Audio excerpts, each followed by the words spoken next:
Hello friends, welcome to this video. It's finally happening, Yoga for Men episode 20, the 2-hour practice all of you asked for.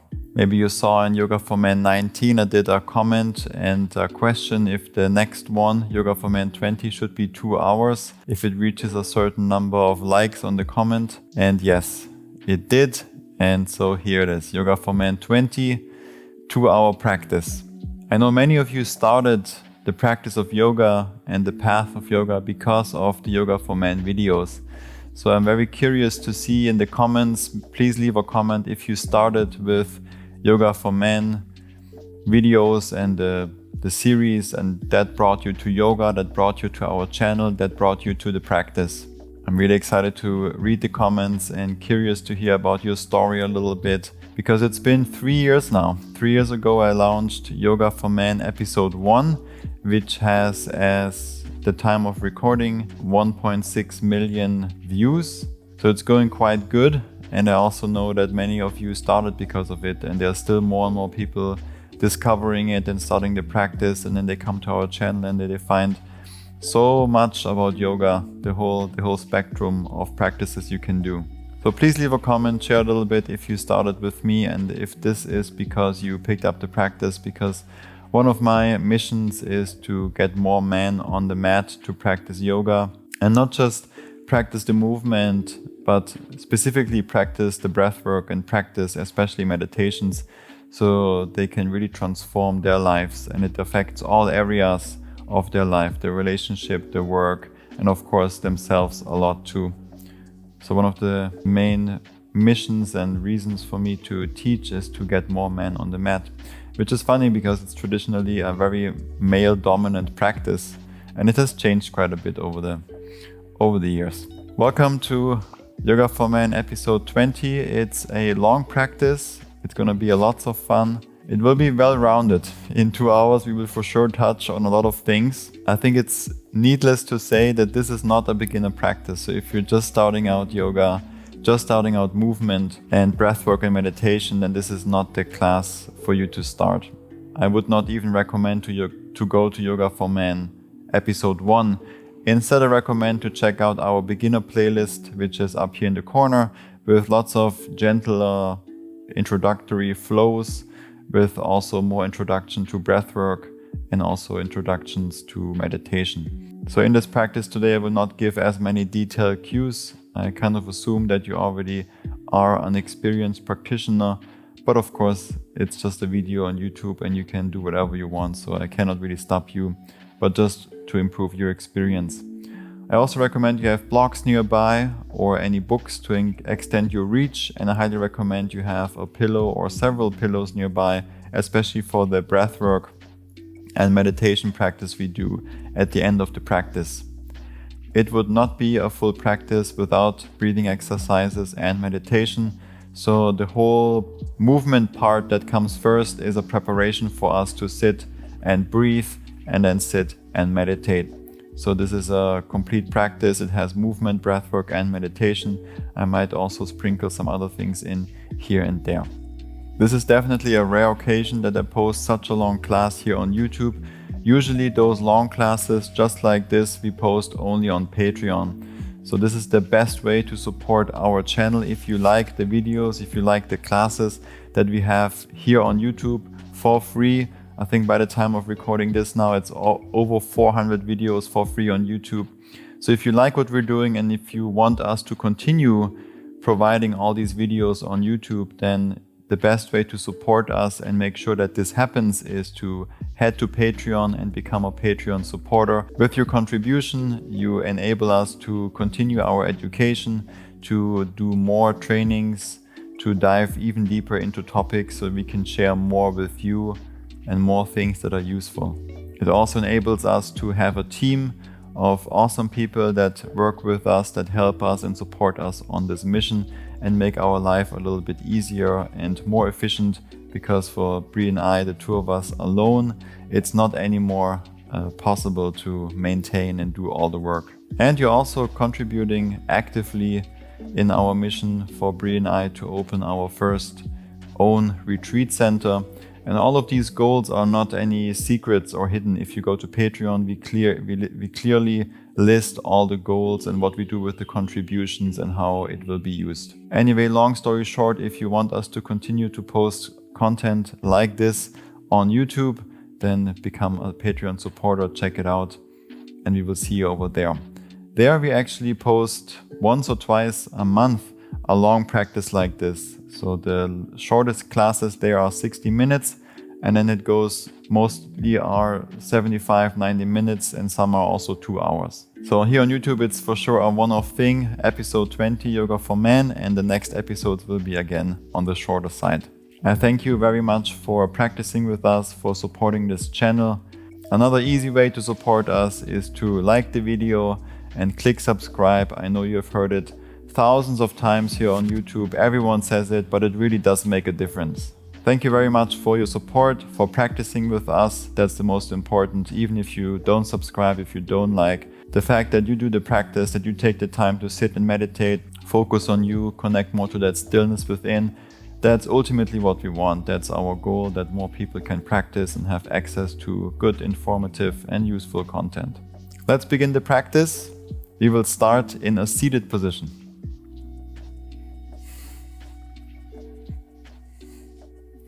Move all the things to the side for now and come into a comfortable seated position. Could be cross-legged or sitting on the heels like I do here. Sit tall, close your eyes.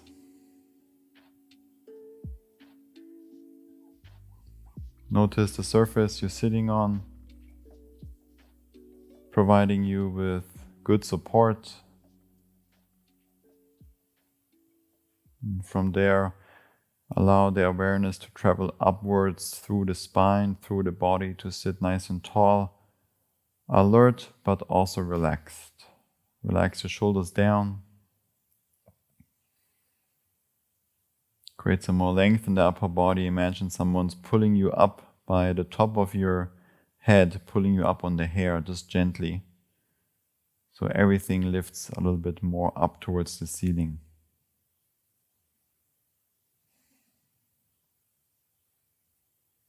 Notice the breath, how the air is flowing in and out through the nose.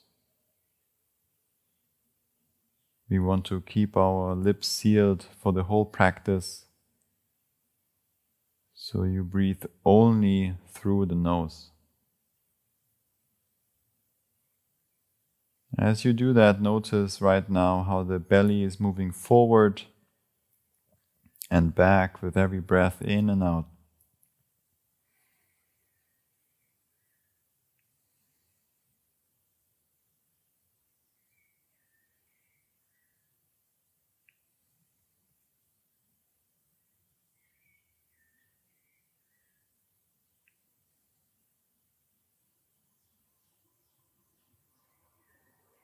Move the awareness more upwards towards the rib cage, the chest. Notice the movements there, the movements of the breath.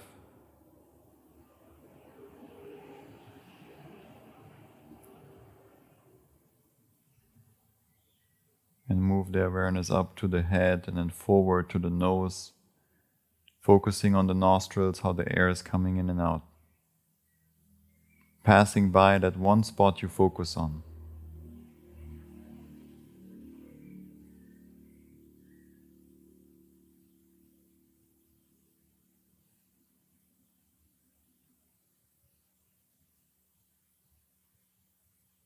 Take a moment to set an intention for your practice today.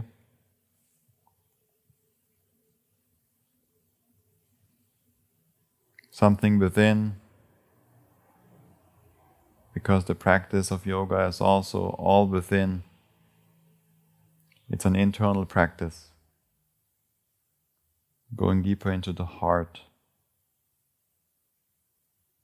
remembering who you are. Creating this balance and evenness of mind.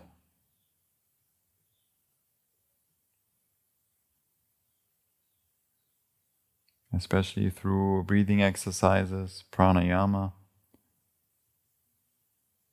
We are liberating the breath, we're freeing the breath to then sit in meditation. And all the movements, all the poses are supporting this practice of meditation.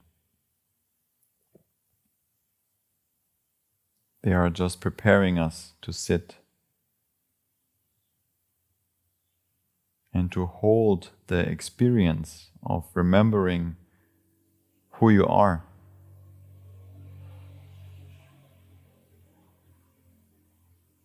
The body needs to be prepared to hold the experience of waking up to the true self and waking up to life.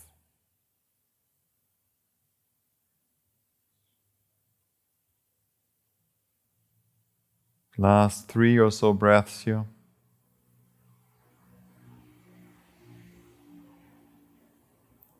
Establish a breath that works well for you, that you can maintain throughout the whole practice.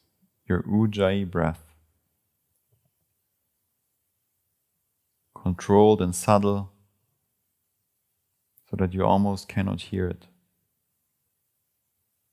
And that's the breath we maintain, no matter how strong or how gentle what we're doing will be.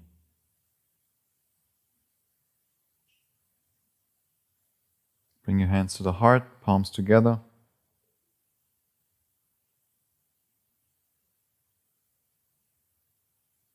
And let's come into a tabletop, come onto all fours.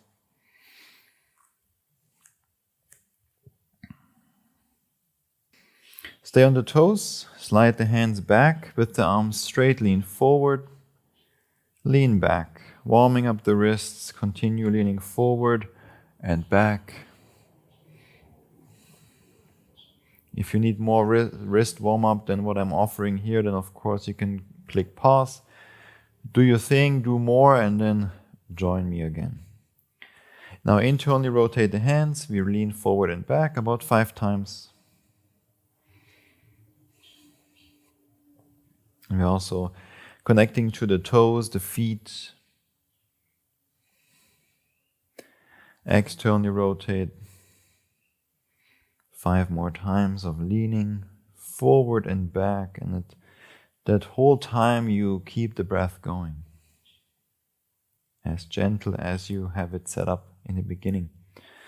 Now the fingertips are pointing towards the knees, slide the hands more forward. We lean back into the toes, into the feet. Keep the arms straight if you want, or bend one arm then the other.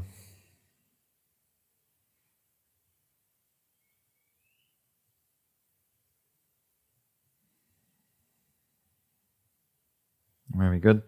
Connect both palms. Bring the back side of your right hand down to the ground. Both arms straight. Keep the left arm straight, pressing down into the right hand.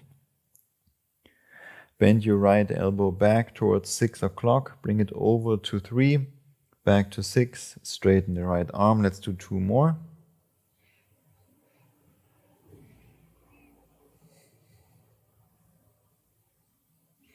And switch the hands. Bend the left elbow to 6 o'clock, over to 9, 6, straighten. Bend to 6, 9, 6, straighten. Last one. And sit on the heels, shake out the hands. Let's meet back in a tabletop. But stay on the toes. Bring your feet a little bit more forward, so not the hips right above the knees, but a little bit with the knees more forward. We stay on the toes and we lift the knees up. Just about 2-3 centimeters or an inch. Press into the inner hands, push the ground away, hold it here. We like to call this turbo cat pose, or in animal flow it's known as beast pose. And we hold here.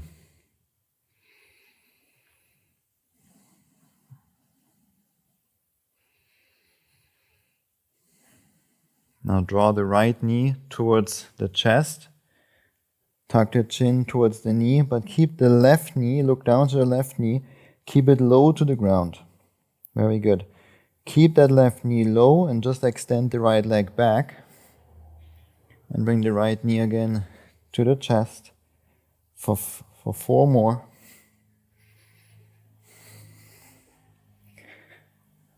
3, 2, and 1. Back to knee to the chest, step the right foot back to beast, and knees down. Untuck the toes, few rounds of cat-cow. Inhale, lower the belly, arch the back. Exhale, round the back. Inhale for cow. Exhale, cat.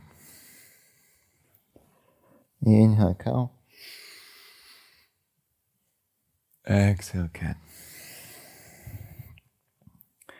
Other side, come onto the toes again.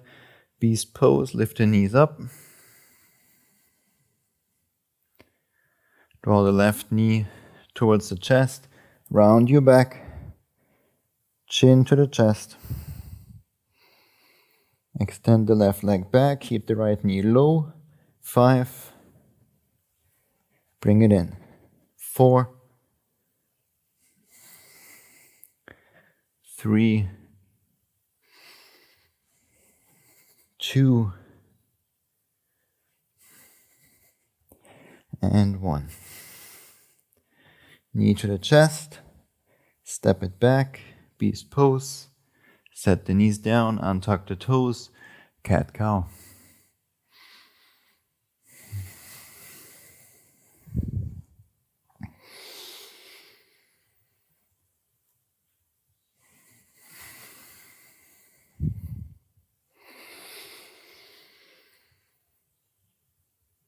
Return back to neutral.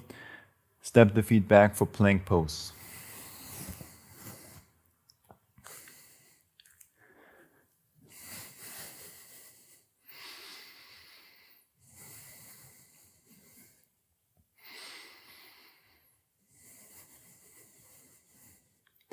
Shift forward, come high onto the toes.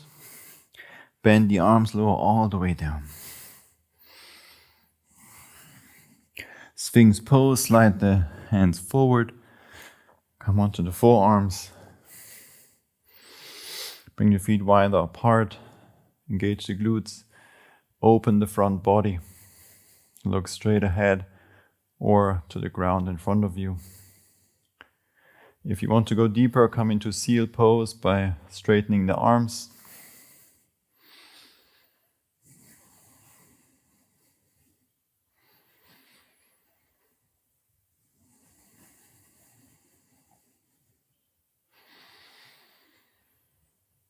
And release down wherever you're at.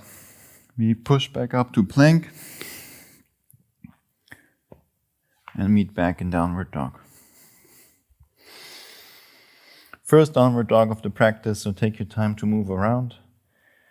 For the next 5 breaths, do what feels good, whatever you want to do. We all have our favorite things to do in down dog. Some like to pedal the heels down, walk the dog, or rotate the heels.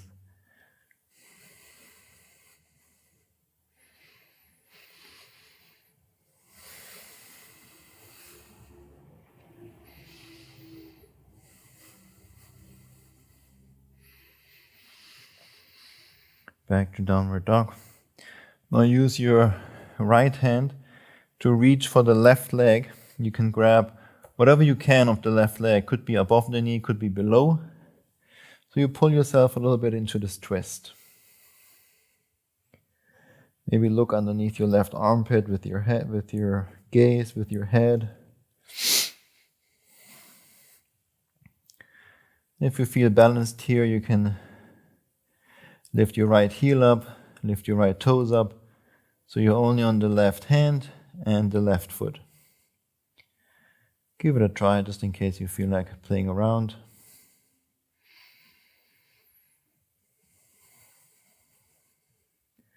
Bring the foot back down and release the right hand back to down dog. Other side, left hand reaching towards the right leg. Grab above or below the knee.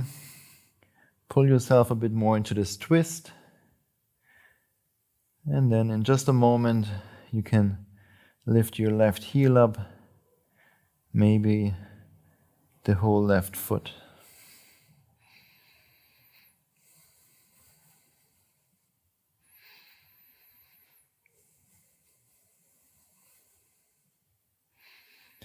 Slowly release back down and back to downward facing dog.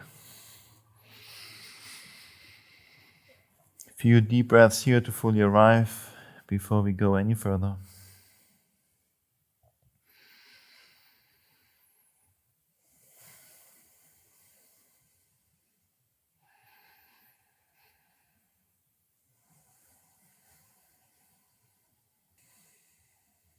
Let's lift the heels, walk the feet forward, come into a forward fold at the front of the mat. Take a deep breath in, lift up halfway, lengthen through the spine. Exhale, fold down. Grab opposite elbows and let the upper body and the head hang heavy. Try to keep your legs straight so you lengthen the entire superficial back line.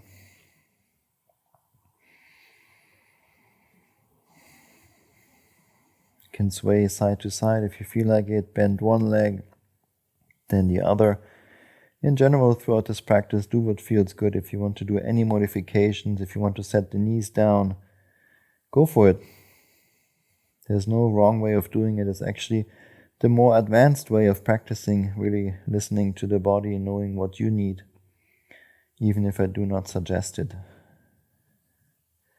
Or if I do not say specifically, okay, you can modify here and there. Just do your thing. Release the hands down.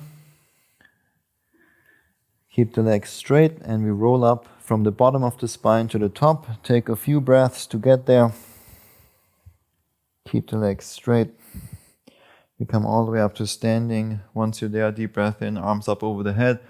Palms touch. Exhale, hands down to the heart. Bring the wrists in line with the elbows. Release the hands down. On the exhale, chin to the chest. And we roll down with the straight legs from the top of the spine down to the bottom into a forward fold. Deep breath in, lift up halfway. Exhale, step the left foot back, low lunge. Left knee down, untuck the left toes. Inhale, arms up.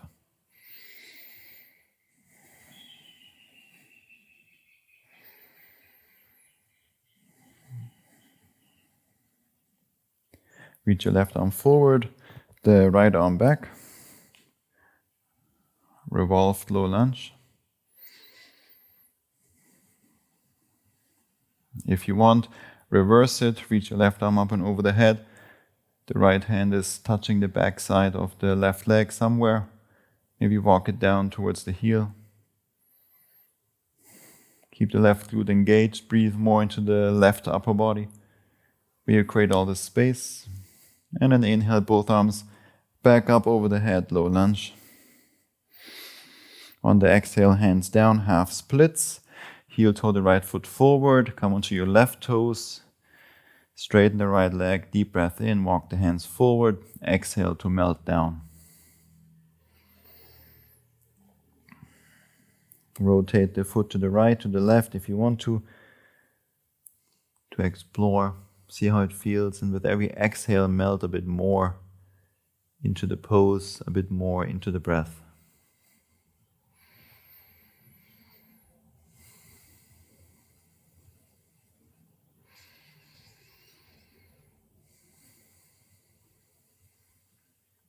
Slowly rise up, leave the legs as they are. We bring the hands to the back of our head. And then you pull the elbows back to open up a little bit more. We're now leaning forward and we want to reach with the left elbow towards the right toes. As close as you can, and then on the inhale we come back up. So exhale, lean forward, reach forward. And inhale, come back up. So nice active stretching here. A little bit balancing as well. We're doing 5 of those. 4,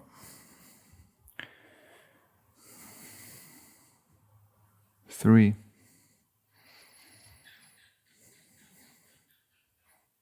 2, and 1. Very good. Rise back up. Rebend the right knee. Frame the right foot. Runner's lunge. Three-legged dog. Right leg up and back.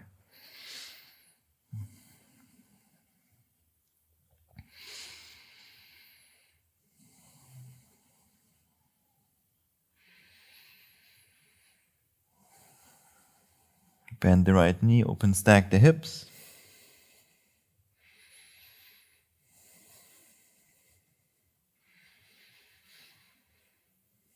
Take a deep breath in, come high into your left toes. Exhale, right knee to the chest. Flex the right foot. Silently land the foot between the hands. Crescent lunge, rise up as you inhale.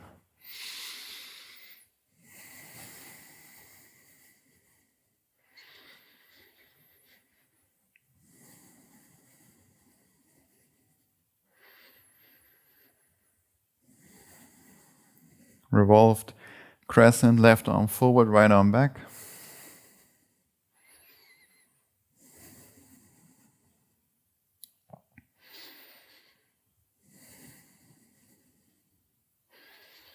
If you want, reverse it.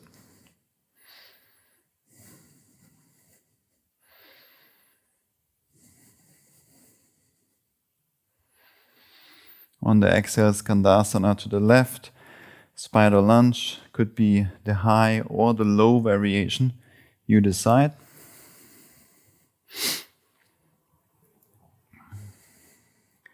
From here, let's move forward into a side plank on the left hand. Try to not use your right hand for anything. Just stack the right foot on top of the left.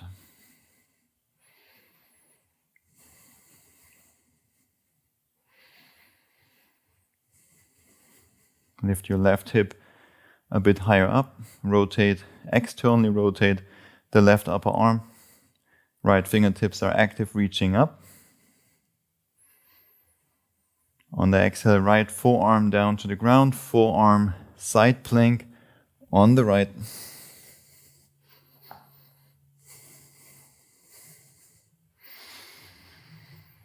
Press into the forearm. Lift the right hip higher up, stack the left hip over the right, left fingertips are active. The bottom foot is also active in dorsiflexion, so the right toes are reaching up towards the right knee, so you keep the lateral arch nice and active and stable, because your weight is right now on it. Last breath in. Exhale, left forearm down as well. Full forearm plank. If you want to go a bit stronger, walk the feet back or the arms forward or both, so that the shoulders are not directly over the elbows. And if you want to just stay here as I am, perfect.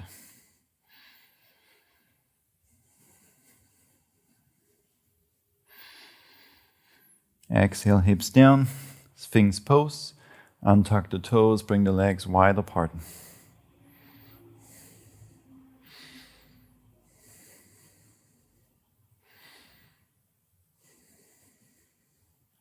Seal pose if you want to go deeper. Just listen to your own body, what you need in this moment. The breath is usually telling you a lot.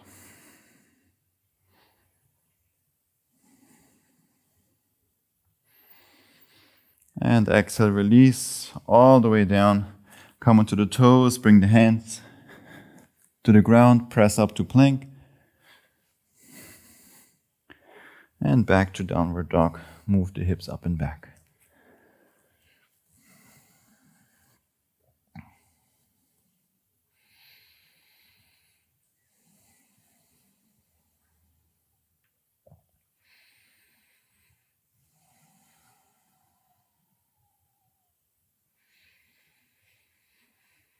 Lift the heels, walk the feet forward, Halfway lift, forward fold. Leg stays straight, roll up from the bottom of the spine to the top. Engage the glutes as you do so, keep the legs straight. Once you're standing, head comes up last, deep breath in. Arms over the head, palms touch. Exhale, hands to the heart. Wrists in line with the elbows. Push the palms together. Activate the pecs. Release the hands down, deep breath in. On the exhale, chin to the chest.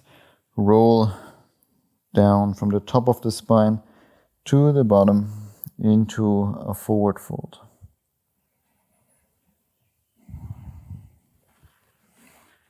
Deep breath in, lift up halfway. Exhale, step the right foot back, low lunge. Right knee down, untuck the right toes. On the inhale, both arms up.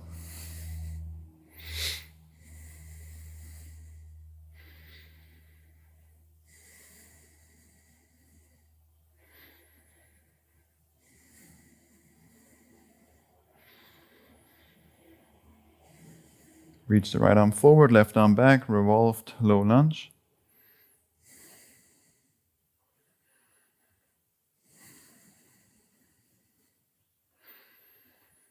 Reverse it if you feel like it.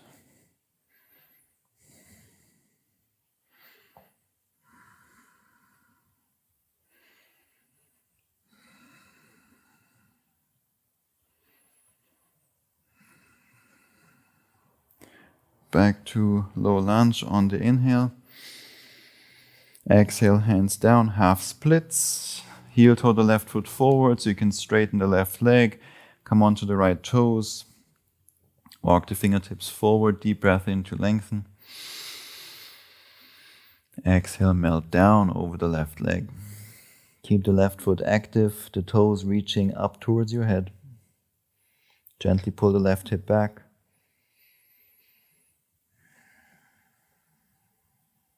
Move with the breath without forcing it. Move until you feel a strong but comfortable, good sensation. Breathe into it. Modify if you need.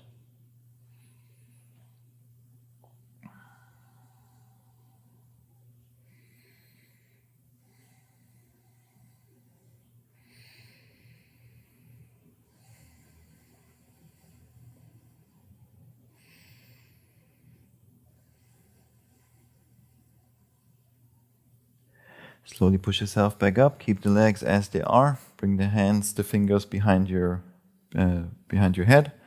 Open the elbows by pulling them back. On the exhale, we reach the right arm forward, the right elbow towards the left toes. On the inhale, we come up. 5.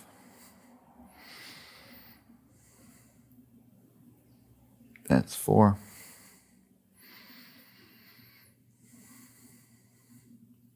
That's 3.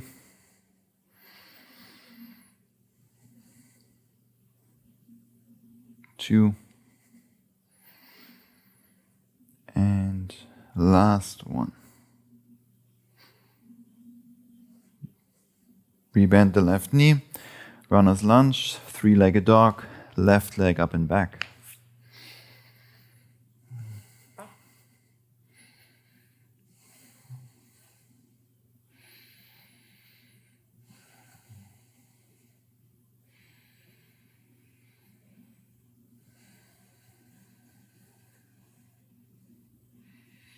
Bend the left knee, open stack the hips.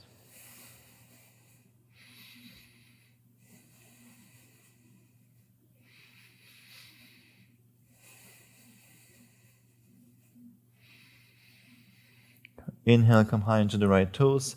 Exhale, left knee to the chest. Stay for the inhale. Exhale, land the left foot between the hands.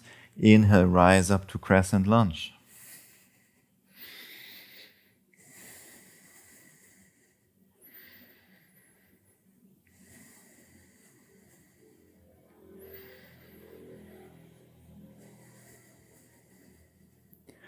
Revolved crescent, right arm forward, left arm back.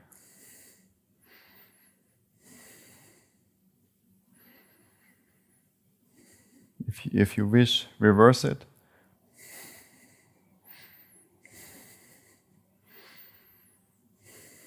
Breathe into all the space you create on the right side body. With the position here, fill it with breath. Exhale, Skandasana to the right. Bend your right knee, straighten the left. High or low variation, just keep the right heel on the ground without forcing it. Move to the front of the mat for a side plank on the right hand. Keep the left arm lifted. Stack the left foot on top of the right. Press into the inside of the right hand. Externally rotate the right arm. Lift the right hip up. Stack the left hip over the right. Left fingertips are actively reaching up.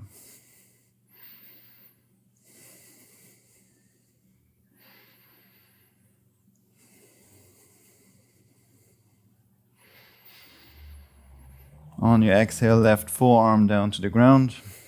Forearm side plank on the left.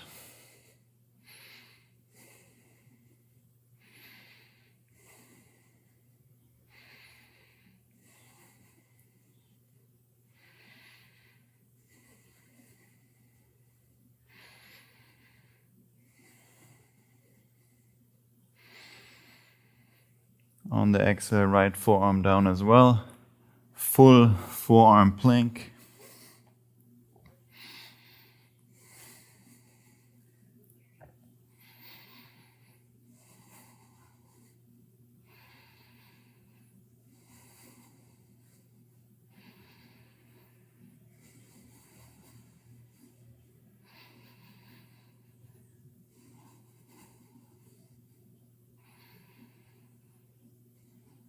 Really push into the elbows to lift the space between the shoulder blades a bit more up.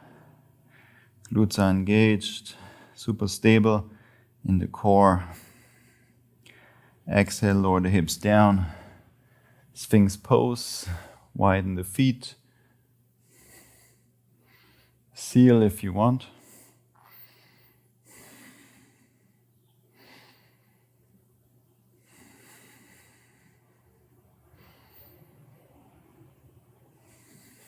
And release all the way down. Keep the toes untucked. Interlace your hands behind the back. Half locust with C arms. On the inhale, lift the chest, reach the hands towards the heels. Exhale, lower down. For 10, 9, 8, 7, 6, 5, 4, 3, 2, and 1. We hold, squeeze the shoulder blades together, lift the arms higher up, reach the hands more towards the heels, engage and feel the whole back body. Hold for 5, 4, 3, 2, and 1. Release down. Shake out the hips. Come onto the toes. Press up to plank. And move the hips back to down dog.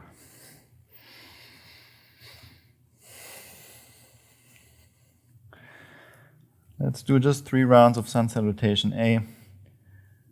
Not super traditional. I'll make some modifications. So listen closely.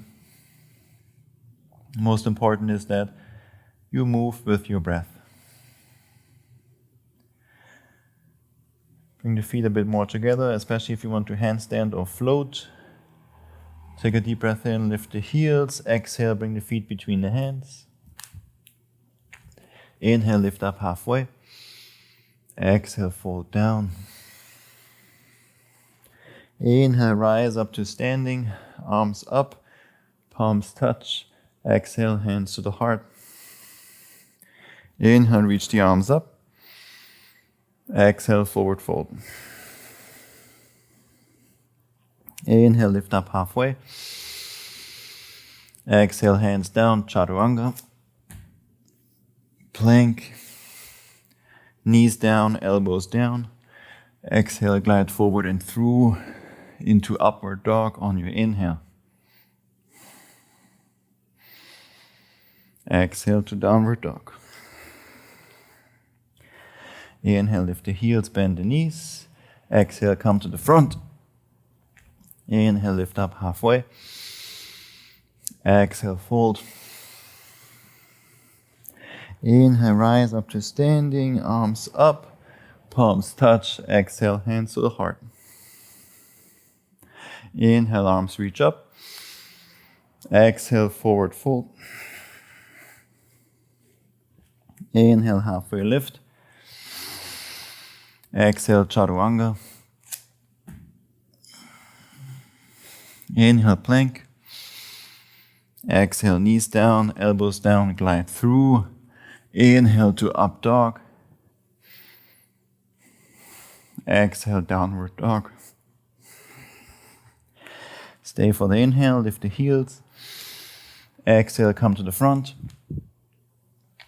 Inhale, lift up halfway. Exhale, fold. Inhale, rise up to standing, whichever way you want. Exhale, hands down to the heart. Inhale, reach the arms up. Exhale, forward fold. Inhale, lift up halfway. Exhale, chaturanga. Plank. Knees down, elbows down. Glide through into up dog and stay there.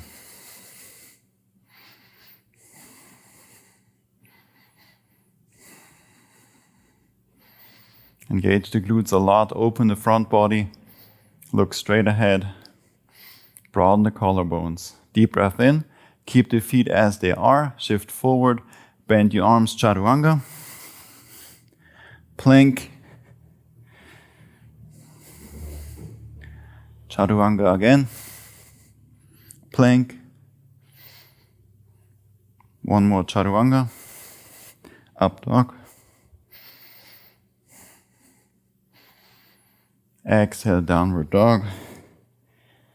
Move the hips up and back and stay as long as you can on the tops of your feet, the tops of your toes. Maybe even hang out here for a moment. And then whenever you feel like it, you can transition onto the bottoms of the feet for regular downward facing dog.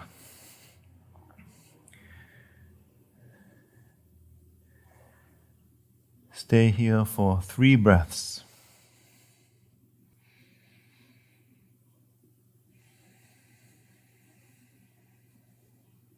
Let's bring the feet together. We will come to the front of the mat in a moment into chair pose, but for those of you that have been practicing handstands and maybe doing my handstand program on Patreon, and you want the opportunity to handstand, here is one of them.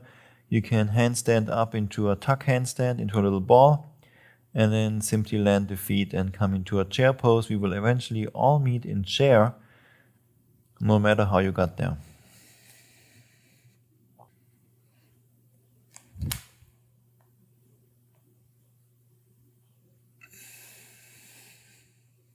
Slow and controlled, land the feet. Chair pose, bring the feet together and the knees together. Bend the knees, send the hips back. Bring the hands to the heart. Keep the hands there, and we now rotate to the right, like a revolved chair or like an open twist, really feeling the size of the body, and back to chair. 2 more. Maybe look over the right shoulder even. And back. Last one. Pull the left knee back if it came forward. And now we come into a chair twist. Hook the left arm above or below the elbow, outside the right thigh.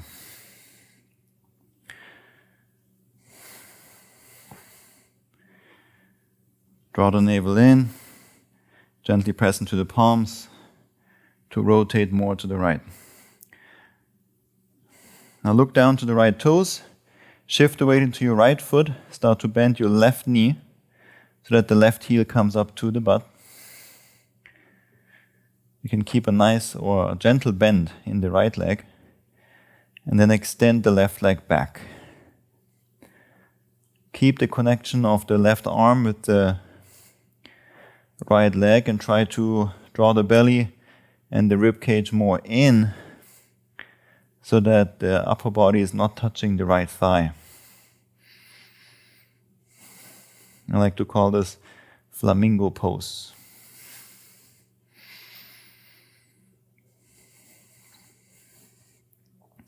Step the left foot back, crescent lunge.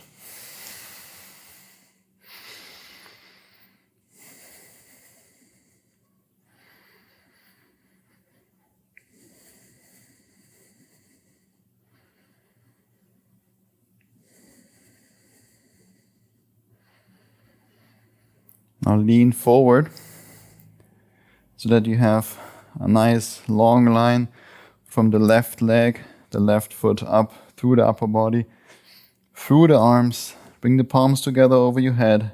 Lean forward more and then pull the right arm back. Pull yourself up into a revolved crescent.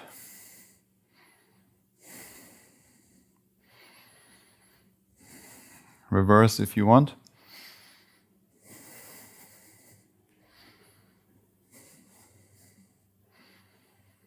Exhale, Skandasana to the left.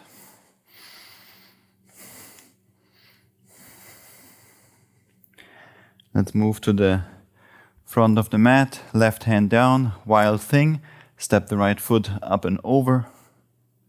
Land only the toes. Lift the hips up.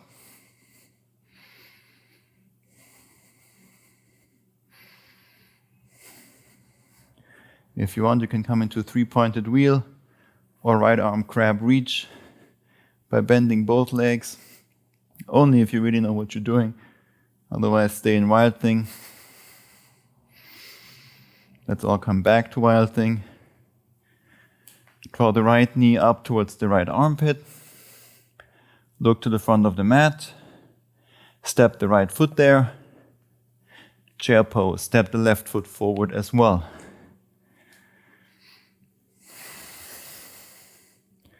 Lift the heels. Bend the knees more. Draw the navel in.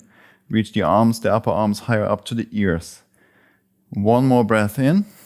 Exhale, squat all the way down. Boat pose, set the hips down.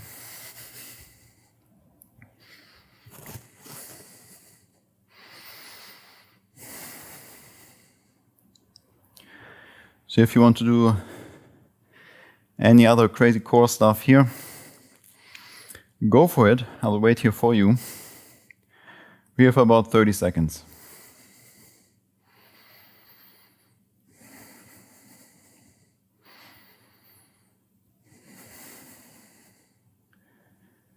Simplicity is sometimes exactly what I need.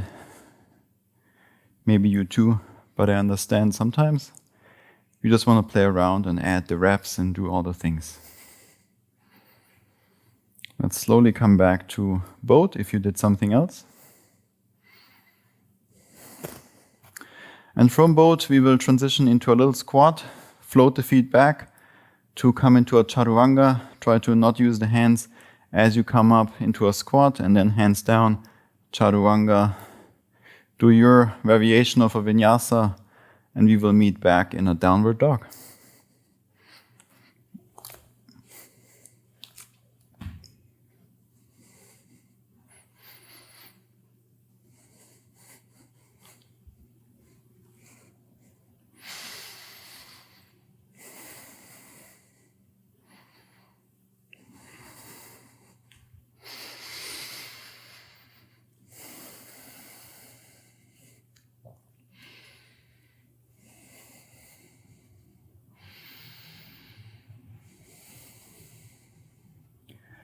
In downward dog, we bring the feet together. We do the other side. So if you want to again handstand, you can come up into a little ball. We'll meet all in chair pose.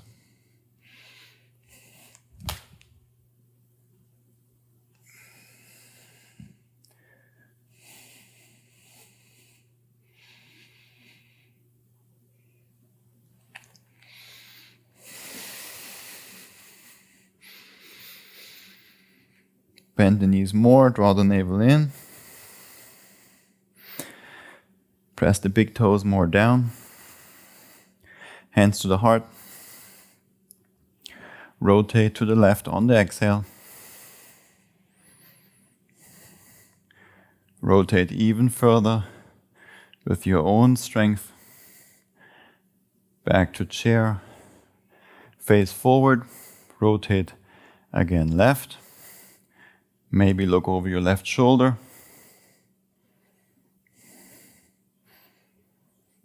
Back to face the front. Last one.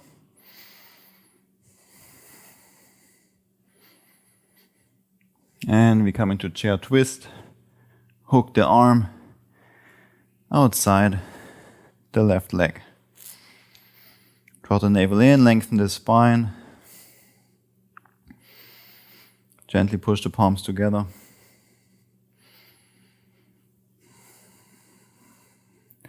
Look down to your left foot. Shift the weight into your left leg. Bend your right leg. Bring the right heel up to your right butt cheek. Draw the belly in, lengthen the spine more forward so that the upper body is not touching the left thigh. Extend the right leg back for flamingo.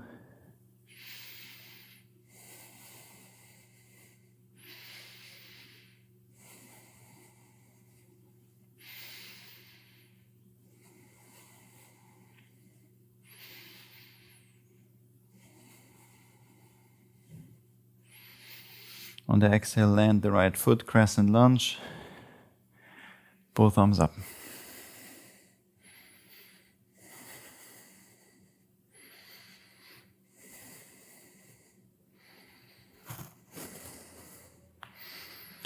And then lean forward. Straighten the right leg more. Feel the left thigh. Feel the big toes. Draw the belly in. And pull the left hand back. That pulls you up into a revolved crescent. Keep that nice bend in your left knee as you reverse if you want. Otherwise, stay in revolved crescent.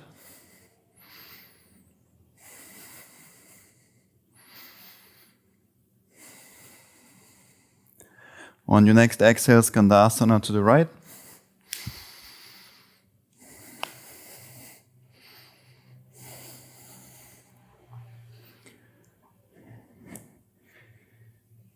And move forward to Wild Thing. Right hand down, keep the left hand lifted.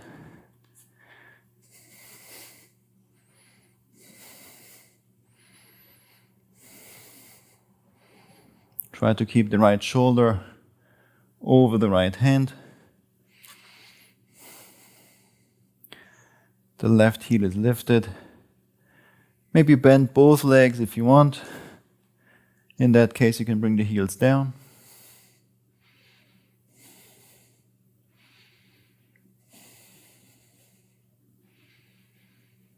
Back to Wild Thing.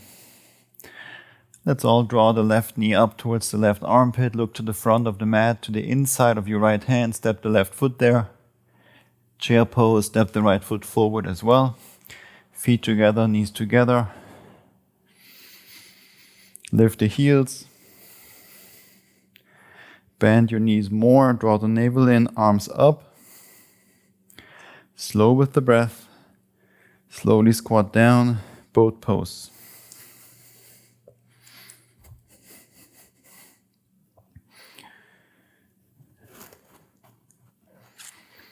Now remember in the beginning, when we set up the breath, and I said no matter how challenging or how gentle the movements will be. You want to keep that slow breath going through the nose. So how is it now? The breath.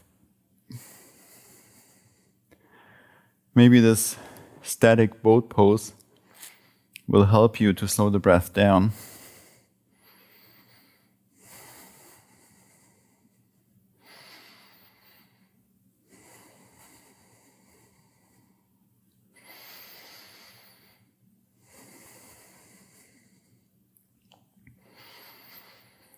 So same as before, try to come up to a squat without using the hands, then hands down. Your vinyasa, if you want to handstand, go for it, otherwise float back for chaturanga, and then we will meet in downward facing dog.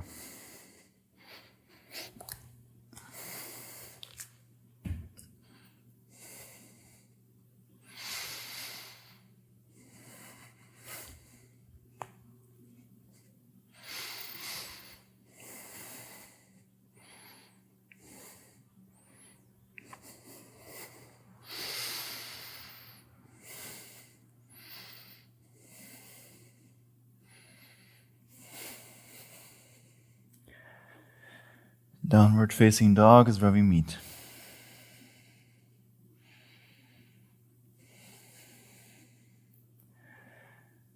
Move the chest a bit more towards the thighs. Feel the sits bones and try to lift them more up, reaching up towards the ceiling so you can lengthen the hamstrings a bit more. For those of you that have the legs straight, that's more interesting than if you have them bent. Then if you have them bent, just stay where you are. So it feels like a little back bend at the bottom of the spine, which you're doing. You're anteriorly tilting the pelvis.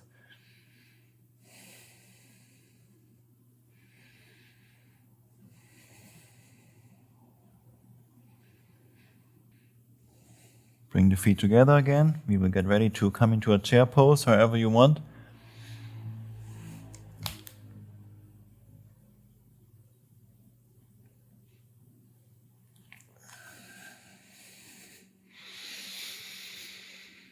Bring the hands to the heart. Rotate to the right. Hold for a moment. And then chair twist.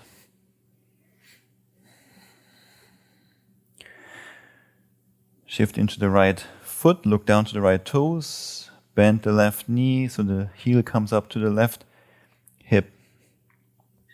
Extend the left leg back.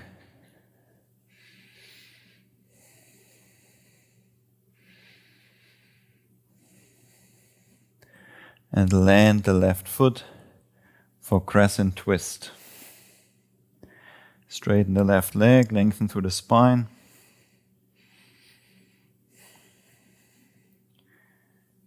Gently come deeper into the twist, even if it's not visible from the outside. Keep the belly pulling in so that the upper body is not touching the right thigh. On the exhale, Skandasana to the left. Warrior 3 on the right foot. Hands to the heart, or arms out to the sides, or arms over the head, whatever you want. Lower the left hip more down.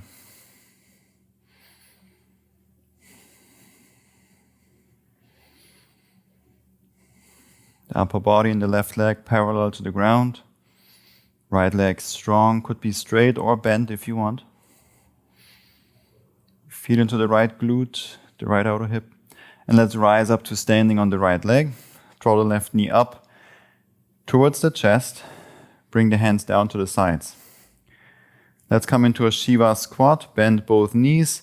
Tap the left knee outside the right calf. Point the right foot at the left foot and maybe the arms out to the sides. And from here we rise back up to standing on the right leg. Left knee up to the chest. Shiva squat down. That's 4. Rise up. Come down. That's 3. Draw the navel in, strong core. Down for number 2. So for the core especially, press the big toe down into the ground. Rise up. For the deep layers, last one. That's 1. A-frame pose, extend the left leg out. So you're on the knife edge of both feet, the left fingertips inside the right foot, reach your right arm up. Straighten your right leg a bit more to breathe and open into the space at the right outer hip. Nice opener for the lateral line on the right side.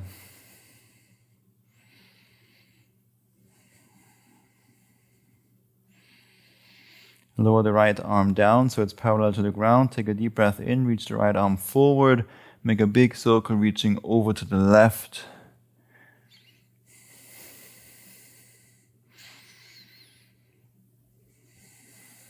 Reach the right arm back up for A-frame. And now we land or place the left palm on the ground.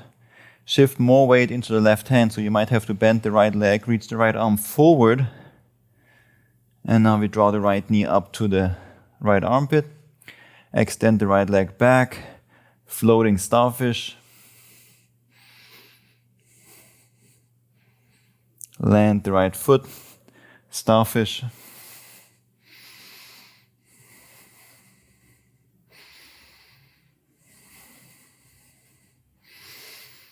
Reach the right arm back towards the back of the mat. And then be towards your back, up over the head. And then over the head, we lift the right heel up. Reach the right arm underneath your left armpit. All the way to the left. Draw the belly in. And wild thing. Place the right hand, pull the left leg out, step the left foot up and over for wild thing.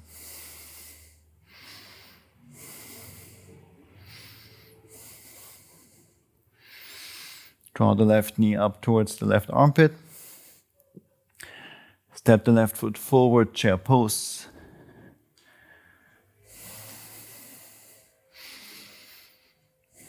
Lift the heels.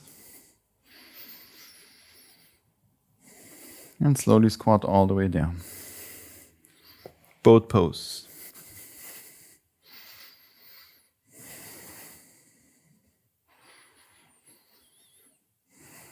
We relax here for a moment. My shirt is already drenched.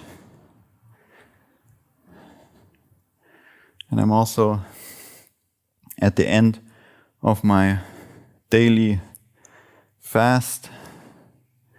So daily I do intermittent fasting, mostly 19 hours of fasting, 5 hours of eating, and now I'm already in the last 1-2 hours of the fast or so. So this is when this stuff feels really good, when you're in a fasted state. Okay, let's come into a down dog. You know the drill now. Squat, chaturanga, your transition to down dog.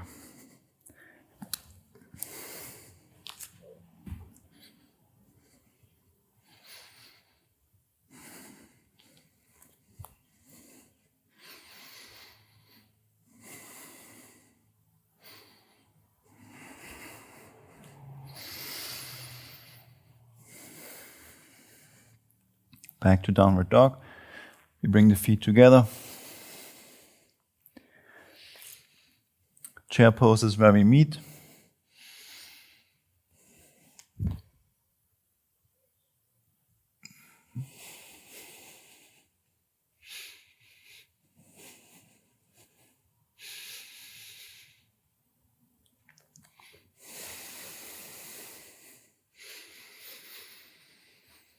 Hands to the heart. Rotate to the left.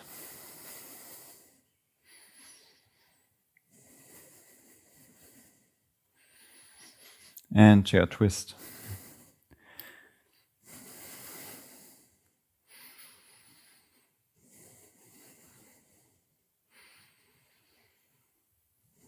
Look down to the left foot. Shift the weight into the foot. Flamingo pose. First draw the right heel up and then draw the belly in. Extend the right leg back. Keep the twist. Keep the connection with the arm to the left leg.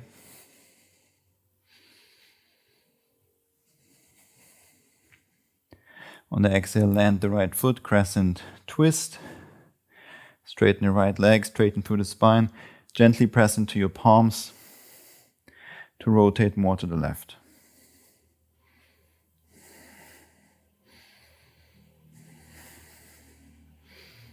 Lengthen the head, cervical spine, a bit more forward. And slowly release for Skandasana to the right.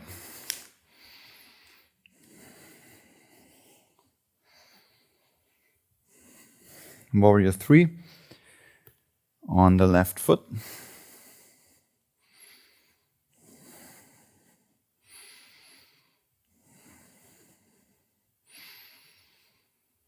You choose the variation for the arms.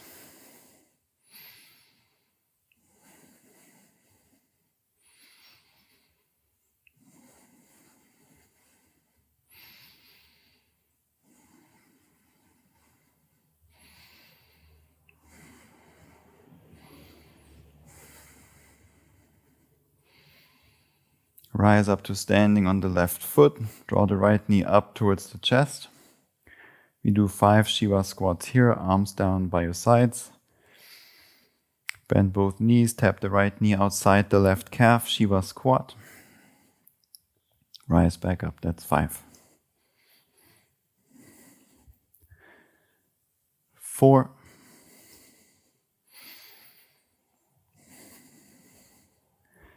3. You know Shiva is the Lord of Yoga. 2. The Ati Yoga, the creator of yoga. 2, and now I lost count. Let's just do one more. Very good. A-frame pose. Make sure you're on the knife edge of both feet. Right fingertips down, straighten your left leg, breathe into the left side lateral line, especially that space around the IT band, the left hip.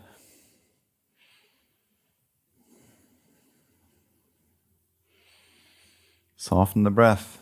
Just in case it went up, soften it down again. Lower the left hand down so it's parallel to the ground, the left arm.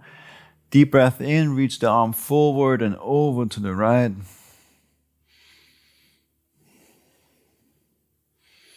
Such a nice one for the spiral lines. Spiral fascia meridian. And back to A-frame, left arm up. Plant the right palm down. You know we're here for a bit on the right hand, so good foundation there. Shift into the right palm. Draw the left knee up towards the left armpit.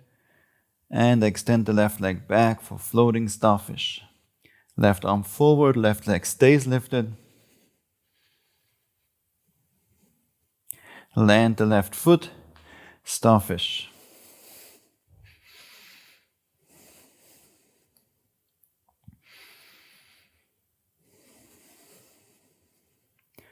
Reach the left hand to the back of the mat and then up towards your back, slowly coming up over the head. Once over the head, lift the left heel up and reach the left arm underneath the right armpit to the right.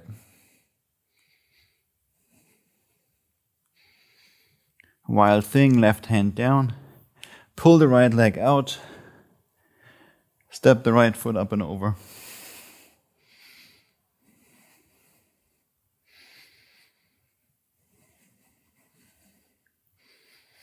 Draw the right knee up towards the right armpit. Chair pose. Step the right foot forward. Then the left. Lift the heels. Bend the knees a bit more. Boat pose, squat all the way down.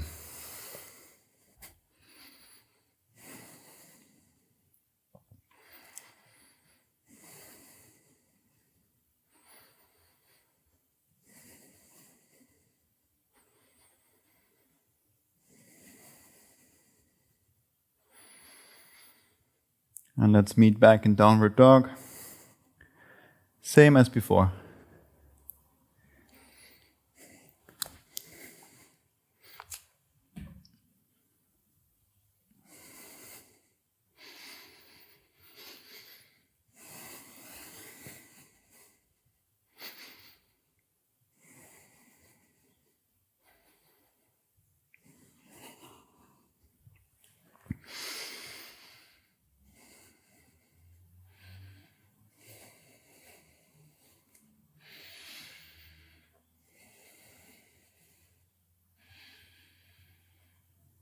Let's meet back in downward facing dog to relax a bit here.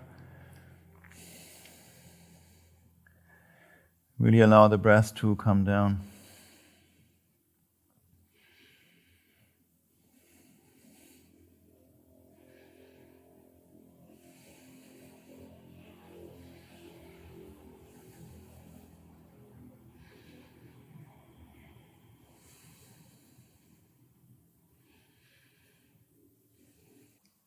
Let's bring the feet together again, and we continue one more time, coming to chair pose.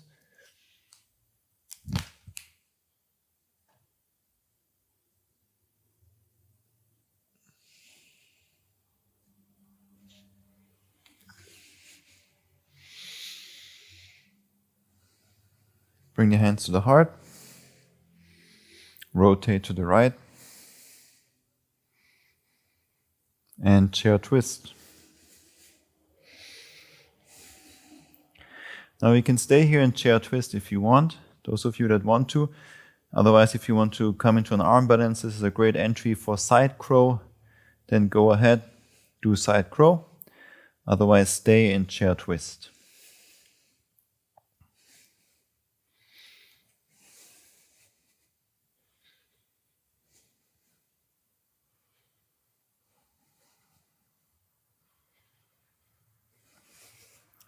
Slowly back to chair twist.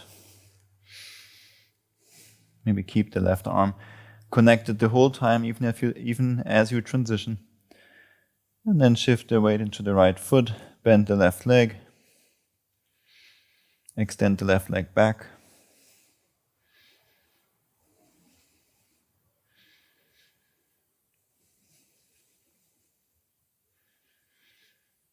Land the left foot, crescent lunge, deep breath in, both arms up.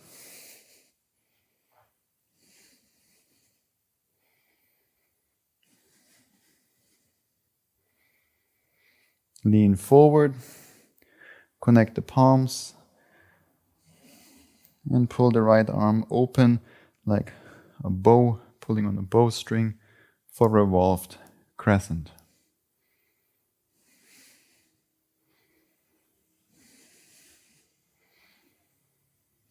Reverse if you like. Otherwise, stay in revolved crescent. And we now have the left arm leaning, reaching forward for revolved half moon.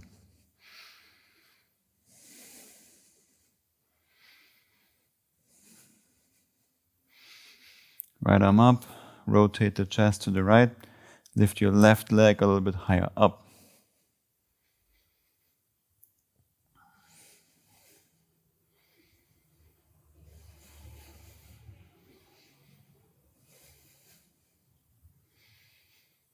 Last deep breath in. On the exhale, step the left foot back, land the foot, Skandasana, to the left. From Skandasana, try to keep the hips lifted. You bring the right hand to the right of the hip, to the right side of the right hip, and then walk the hands, the fingers out. Plant the palm down, left arm is reaching forward towards the front of the mat. Let's come into a wild thing.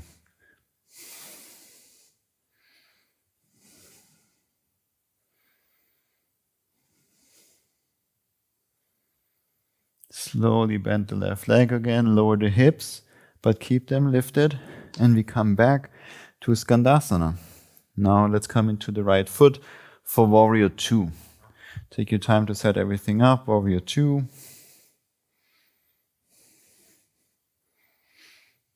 Make it nice and stable, comfortable. Stirha Sukha Asana. We always want to look for these qualities, stable and comfortable, so we can be in balance in the center.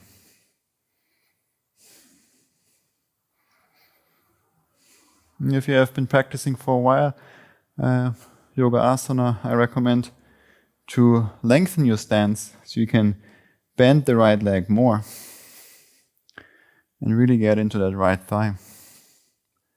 Press down with the big toes.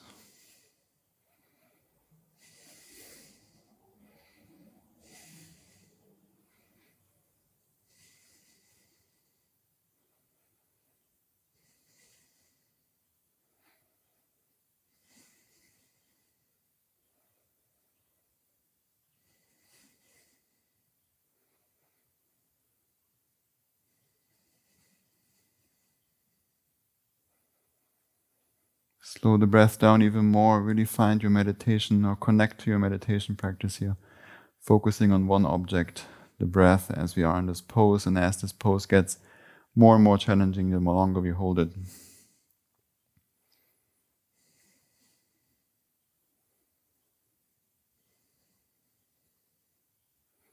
Straighten both legs. Trikonasana. Triangle. Right hand down, maybe on a block. Lengthen the spine forward, pull the left hip back towards the left foot.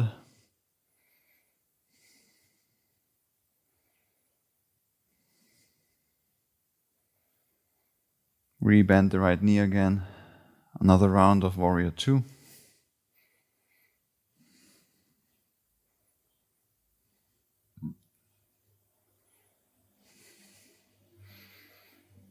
And windmill the hands down. One-legged plank, extend the right leg back. Keep it lifted, shift forward, one-legged chaturanga. One-legged plank, right knee to the chest. One-legged chaturanga. One-legged plank, right knee to the chest. Last one, one-legged chaturanga. One-legged plank, right knee to the chest. Side plank on the left hand.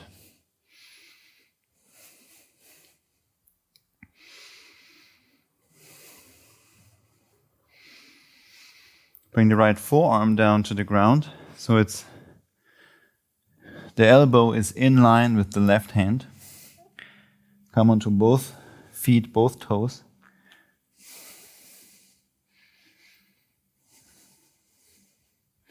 And we hold it here. Try to square off the shoulders, so it's half forearm plank, half chaturanga. We now shift forward and down the whole body. And push back up. 5, 4, 3, 2, and 1. Straighten both arms.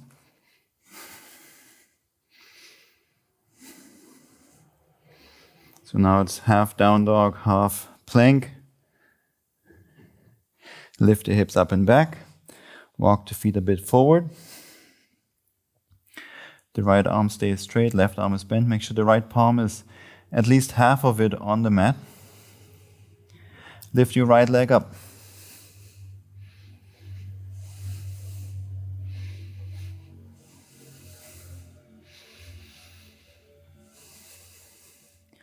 Let's reach the left hand back, up towards the left hip. And we draw the right knee towards the right armpit. We will hold it there and then step the foot down, crescent lunge.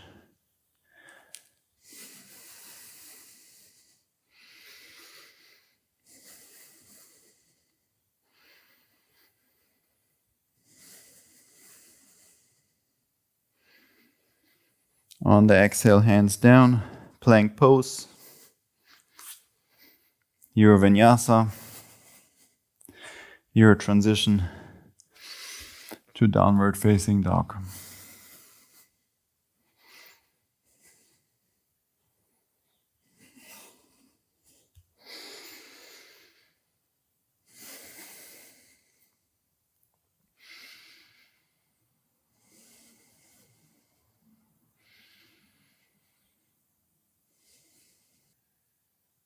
Let's do the other side. Bring the feet together. Let's meet in a chair pose. It's nice how the ones that are handstanding are kind of getting rewarded by handstanding and putting all this work and less time on the legs. Chair pose.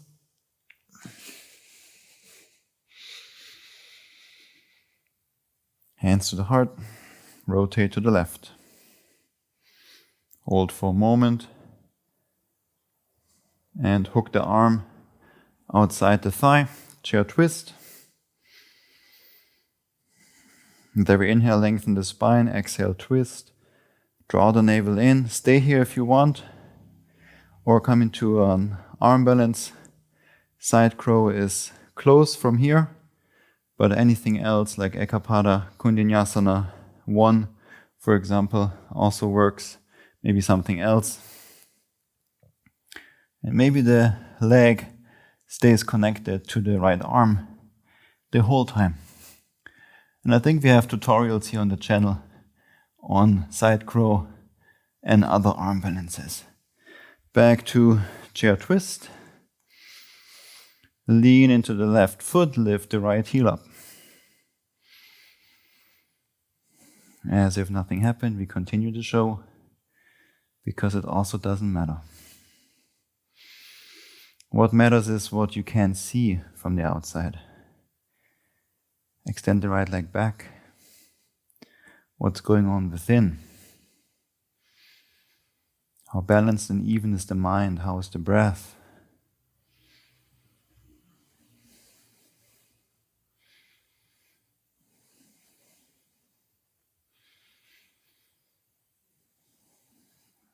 Step the right foot back. Land the foot, crescent lunge.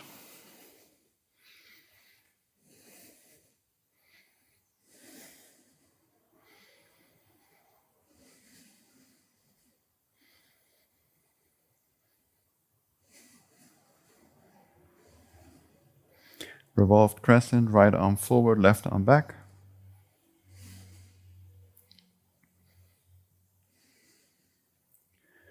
Reverse it or stay.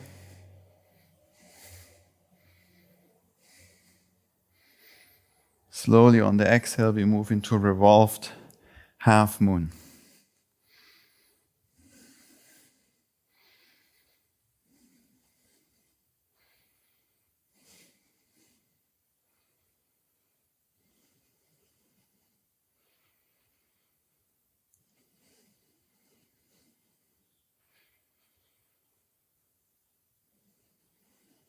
On the exhale, step the right foot back, Skandasana to the right.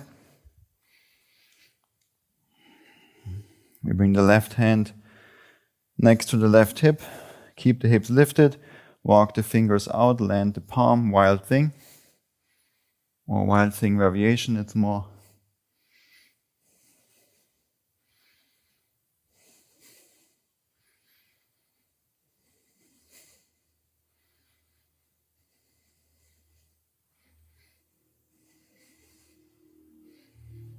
And release back to Skandasana.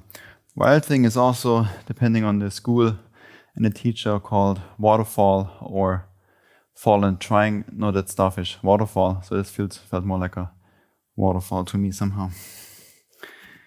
Great. Warrior 2.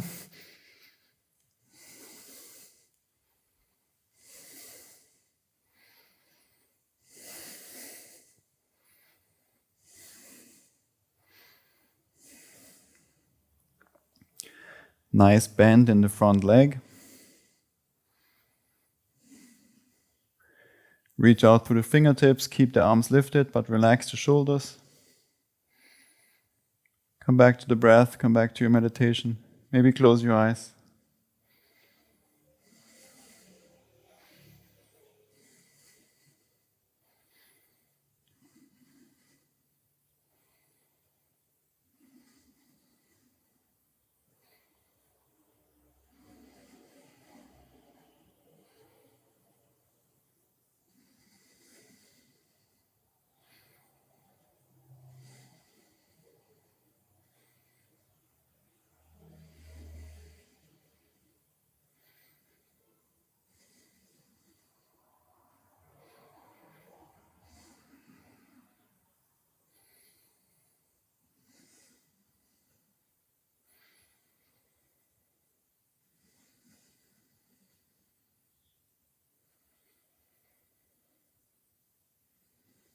Nice silent meditation, I like it. Trikonasana, triangle, straighten the front leg. Reach forward with the left arm and then down. Bring the hand inside the left leg, maybe on a block. Keep reaching the spine forward, pull the right hip back. As you rotate, draw the belly in, rotate the chest to the right.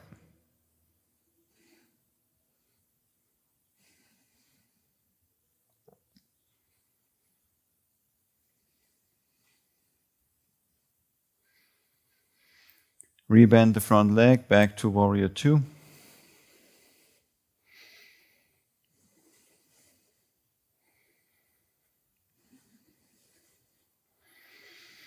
And exhale the hands down, one-legged plank, extend the left leg back.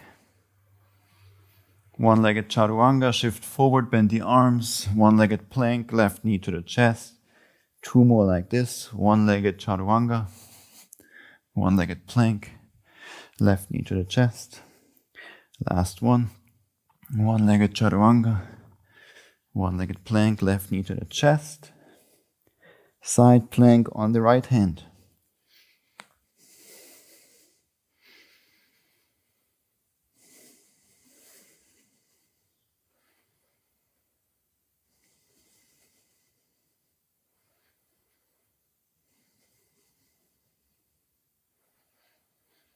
Left forearm down to the ground. Slide the right hand back so it's in line with the left elbow. Make sure the left palm, is still on the mat for good grip. Half forearm plank, half sloppy chaturanga, because the elbow is back. You shift forward, lower the whole body, push back up. 5, 4, 3, 2, 1. Straighten both arms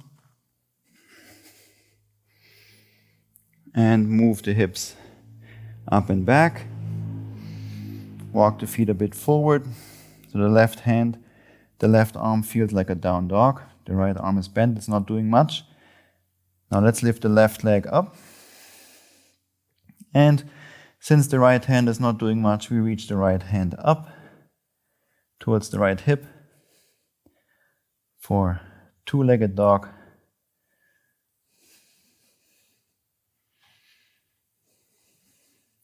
Draw the left knee towards the left armpit. Shift forward with the shoulder forward towards the left wrist. Flex the foot, land the foot, crescent lunge.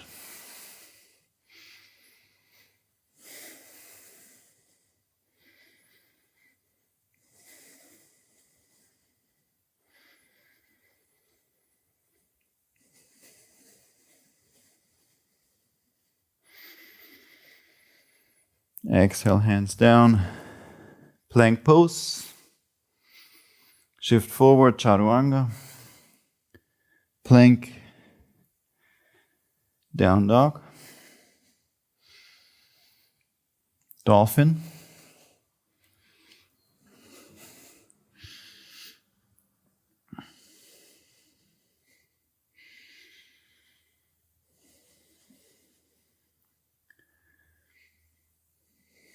Look forward towards the thumbs. Shift the nose forward towards the thumbs. Push back to dolphin. 5. That's 4. 3. 2. 1. Dolphin. Plant the palms down, good foundation there. Feel the fingertips connect to the ground. We shift forward for chaturanga. Plank. Down dog. Dolphin. Chaturanga. Plank. Down dog. Dolphin. Chaturanga. Plank. Down dog, Dolphin, only one more, you can do it. Chaturanga, plank, down dog, child's pose. Set the knees down, send the hips back, walk the arms forward, forehead to the ground, relax. Let the hips be heavy. Focus on the breath, how it's expanding the sides of the body, the back of the body. Slow the breath down, slow the heart rate down. Take this well-deserved break to re-establish your breath, deepen the breath, deepen your intention, your meditation.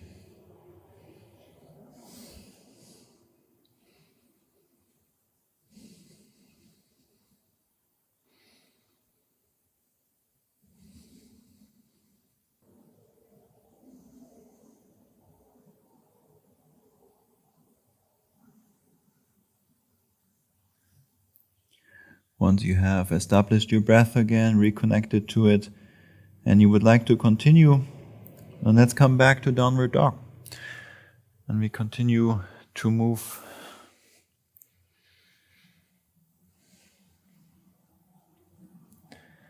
Let's do a little functional flow. We lift the left leg up, three-legged dog. Now, somehow we have to get the right foot between the hands for crescent lunge. Of course, this is a setup for those of you that want to handstand, but you can also do a little hop, a little float, maybe a handstand. We will meet in crescent lunge on the exhale.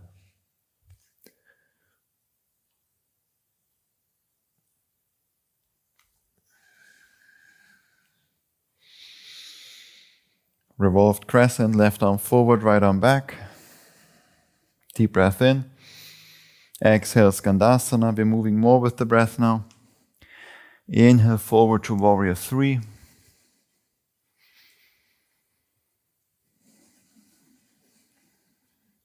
Chair pose on the inhale. Bend the knees, bring the feet together, knees together.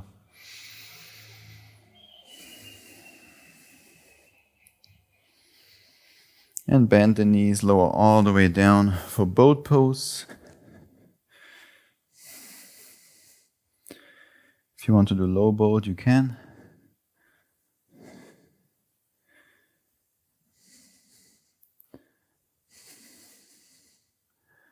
And let's do our vinyasa. We come into a squat, chaturanga, plank, knees down, elbows down. Glide forward and through on the exhale. Inhale to downward dog. Exhale to downward dog. Maybe I just said twice down dog. I meant inhale to up dog, exhale down dog. Right leg up. On the exhale, however you want to get there, left foot between the hands. Crescent lunge is where we meet.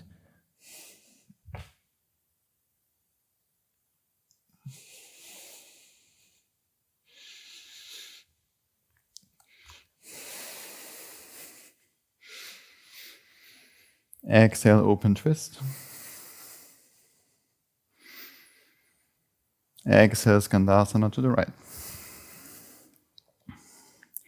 Inhale to warrior 3.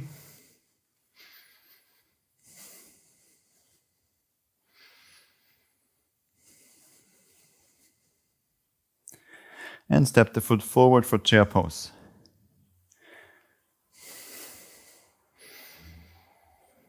Lift the heels, bend the knees, squat down, boat pose.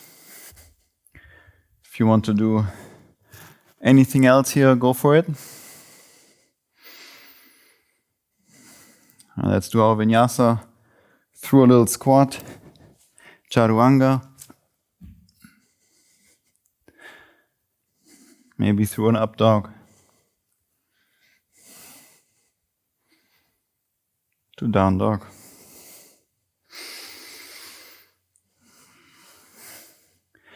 Keep the rhythm of the breath going. We'll do one more round. So it means right and left side. Lift the left leg up. We meet in crescent lunge, bring the right foot forward.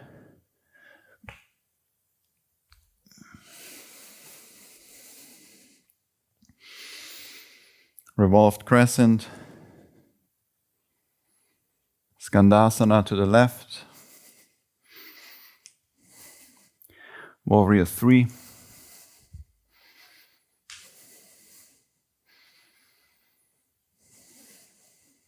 Chair pose. You can keep the feet now apart and the knees apart. Squat all the way down. For boat, come forward into a squat, chaturanga, plank, knees down, elbows down, into upward facing dog, to downward dog.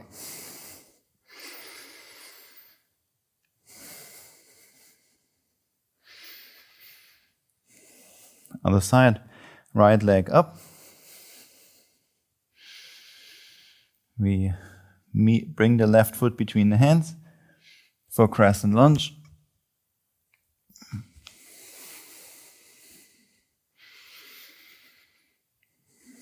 Open twist.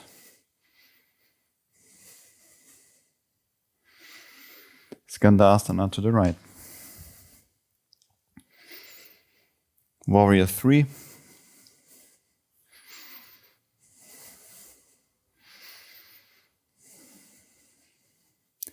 Chair pose, feet and knees apart.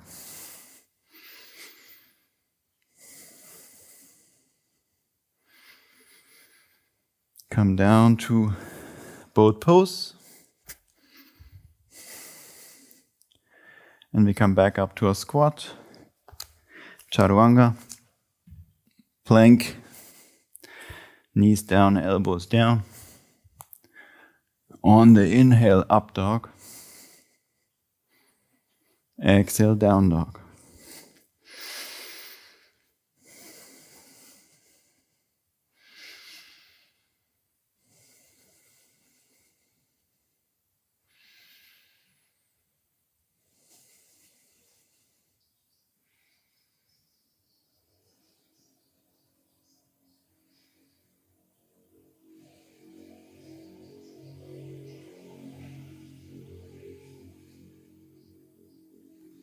Let's roll forward through the spine to plank pose. Bring the feet together, side plank on the left hand. We lift the right leg up off the left, look to the front right corner of the mat, step the right foot there. Lizard lunge. Take a moment here to feel into it, to arrive. We're not here for too long, we will come back to it later.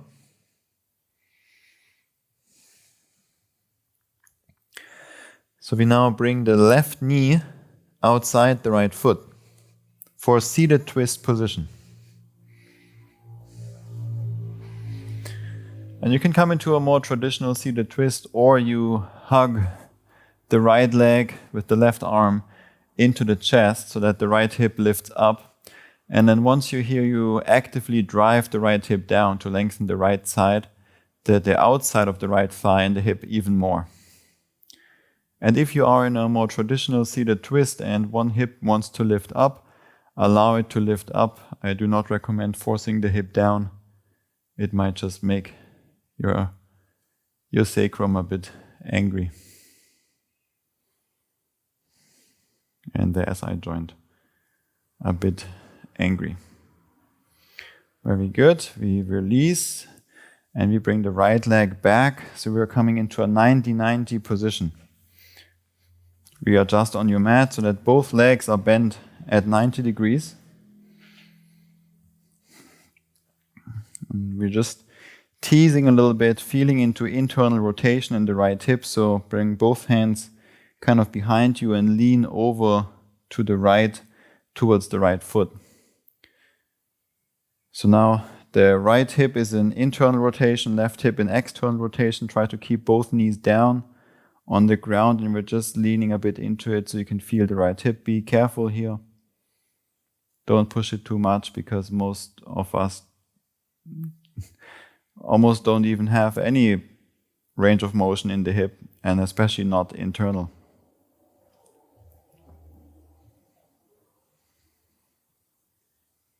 And we're doing a little bit of an activation for the hip for internal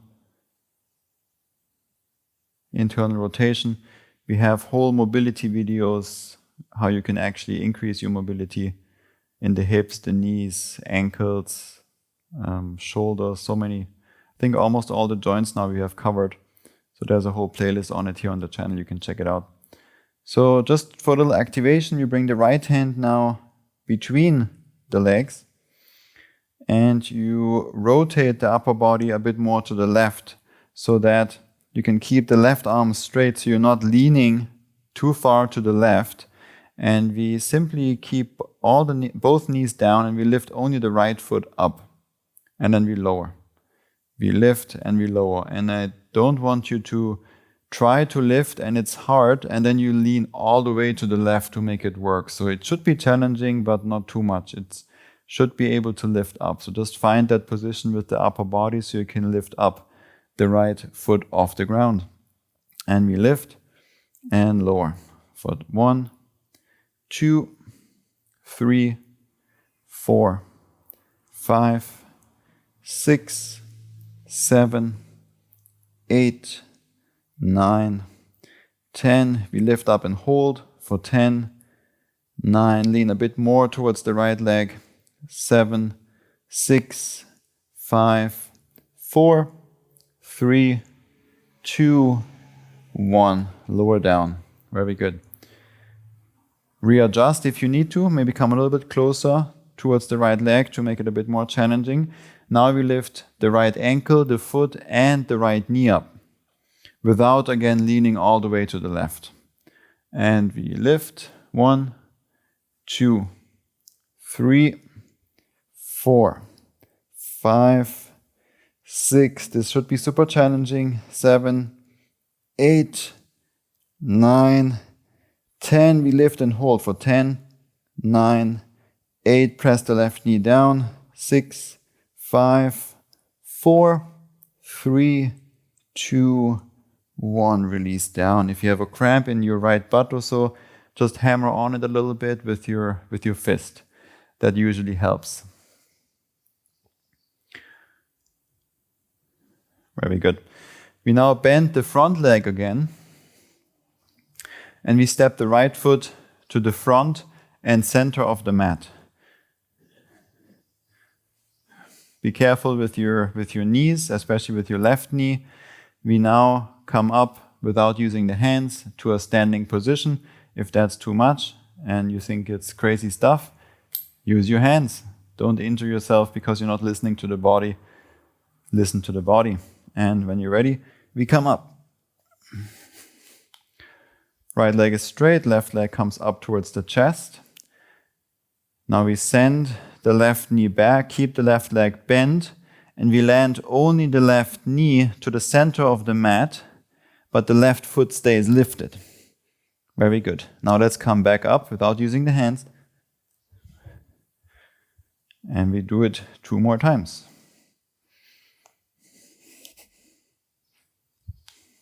Now the last one. We land the knee.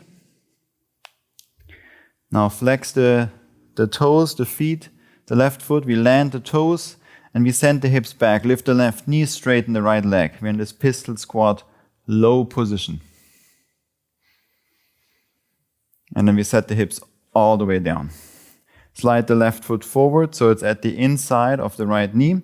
The right hand goes behind you, maybe off the mat. Wild thing, lift the hips up.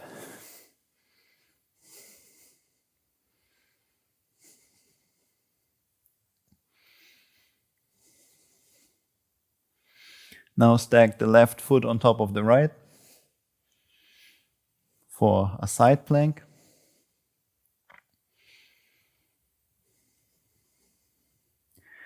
And then start to bend the knees, send the hips towards the feet, and land the hips at the center and middle of the mat for both poses.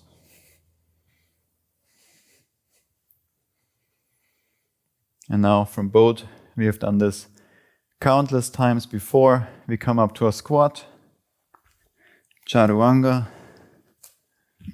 plank, knees down, elbows down, up dog,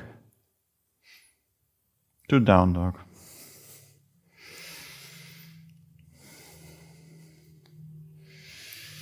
Roll forward to plank, other side. Feet together, side plank on the right hand.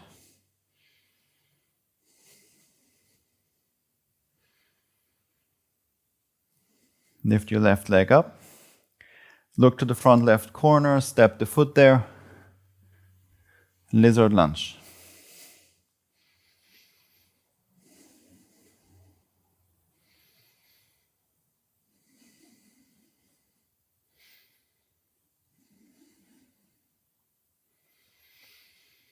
Move around and then bring the right knee outside the left foot for a seated twist position. Now you cannot see me as well, but you can still hear me, and we already did the other side. So you choose what you want to do here, a traditional seated twist, or hug the left leg with the right arm into the chest. So you're really actively lifting the left hip up and then reach the left hip down. Or you're in your traditional seated twist. With every inhale, you lengthen the spine. On the exhale, you rotate a bit more.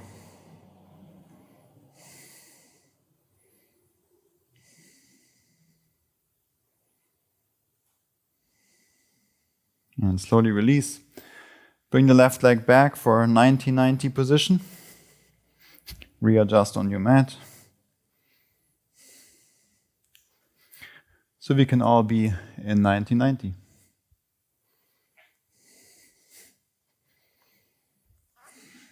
Both hands kind of next to the hips, and you're leaning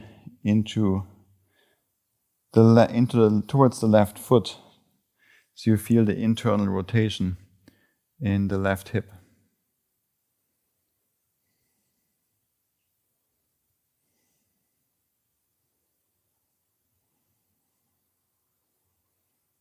And then in a moment we do some activation there. And I really encourage you to do hip mobility stuff. Hip mobility or mobility training in general is strength training for the joints. So it really helps you to be strong in the entire range of motion, which a lot of people are not, and then they get injured because the tissue is not ready to react to this load that's coming in. All right, some activation now. Bring the left palm between the legs and find that spot where you can lift the left ankle up off the ground for like 2-3 inches.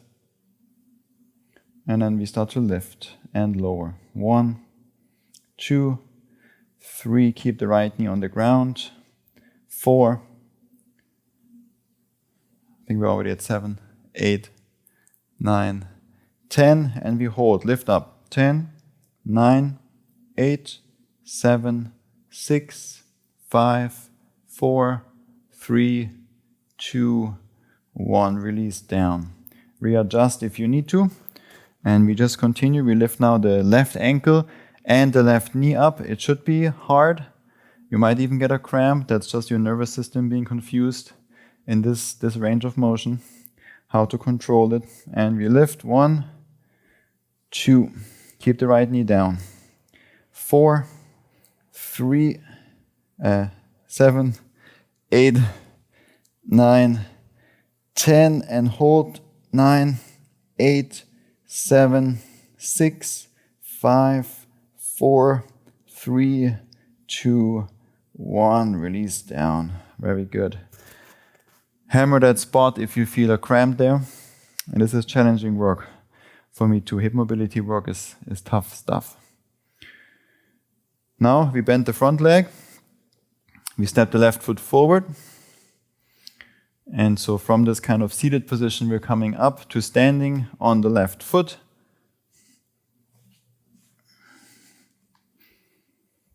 This is a lot of the stuff that we do in the Yoga for BJJ videos and Yoga for BJJ or martial arts videos, programs I have. Now from the standing, we tap the right knee on the floor. Keep the right foot lifted and we shift forward, come back up. And we do 2 more.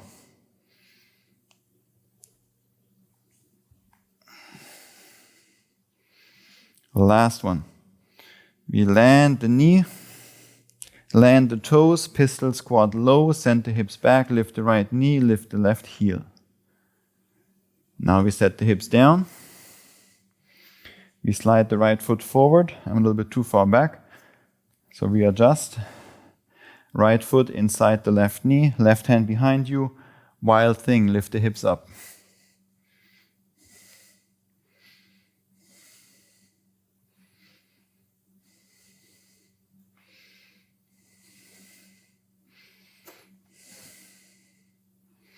Stack the right foot on top of the left for a side plank variation. The right arm is still up and over the head. Start to bend both knees. The toes are reaching up and we land the butt on the center and middle of the mat for boat pose.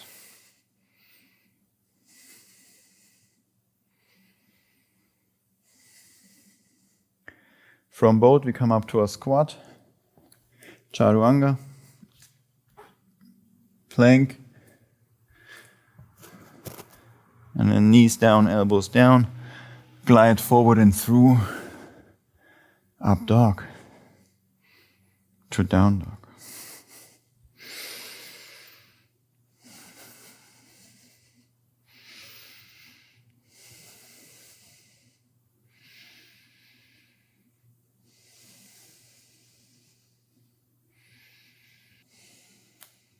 Now we're moving more and more into the yin part of the practice. I hope you're feeling prepared for the breath work and for some good shavasana and meditation.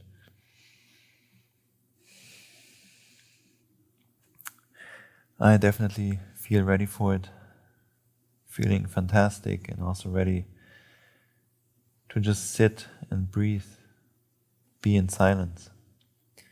Let's lift the right leg up, 3-legged dog. Bend the right knee, open, stack the hips. Inhale, come high into the left toes. Exhale, right knee to the right armpit.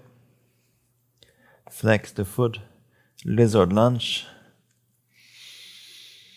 Move around in a way that feels good. Maybe come onto the forearms. Let's stay here for a moment.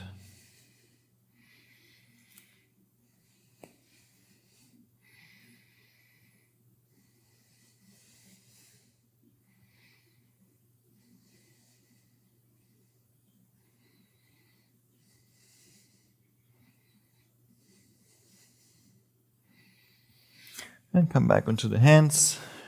Release the left knee down. Going for that thigh stretch, bend your left leg, the right arm reach back, grab the pinky toe side of the foot, extend the left leg away from you. And then relax the quad, pull the foot towards your hips, move your left hip a bit more towards your left hand. Engage the left glute, maybe look over the right shoulder.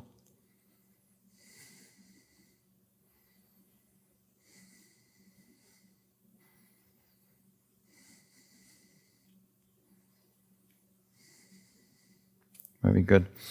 Release the left leg and we come into a seated twist position. And we come into a double pigeon variation. So you slide the right ankle on top of the left thigh, readjust, be careful with the knees. I keep the bottom leg bent a lot. If you want to bring the left foot more forward, that makes it more intense, more for the full double pigeon expression. And from here we fold forward over the right leg.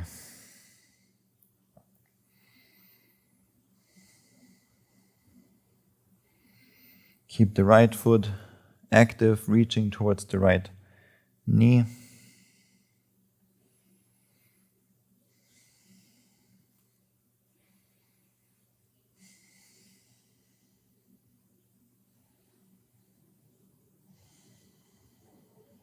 Slow the breath down, close your eyes. So now we're really shifting gears,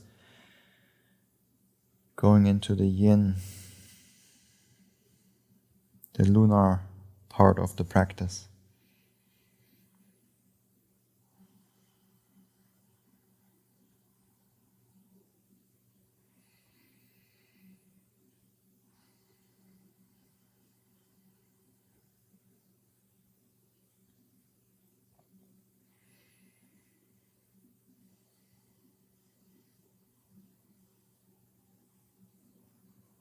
Slowly release, push yourself back up. We come back to a lizard lunge.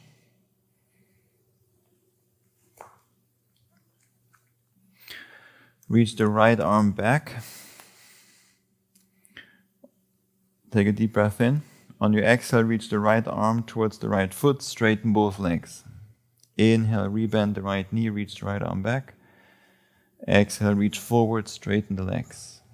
3 more. With the breath.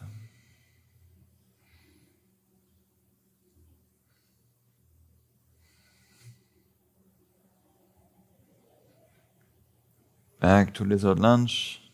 Plank pose, step the right foot back. Your vinyasa. Second to last vinyasa, your transition to downward dog. Whatever you want to make it for the last times. And we do the other side, lift the left leg up. Bend the left knee, open stack the hips.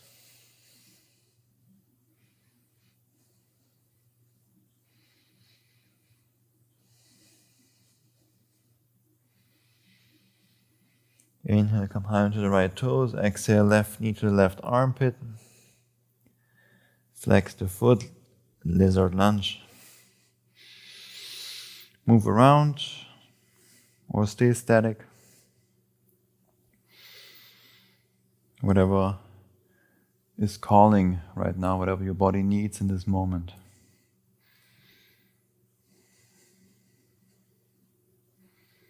The body is very intelligent, very smart, but sometimes we think we know better, and the thinking is the problem.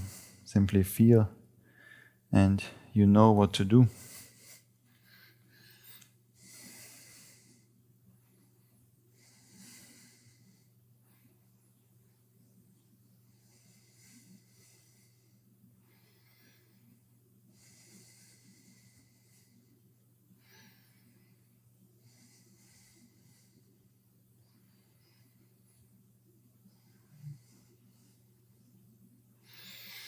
Come back onto the hands. Let's go for that thigh stretch. Right knee down.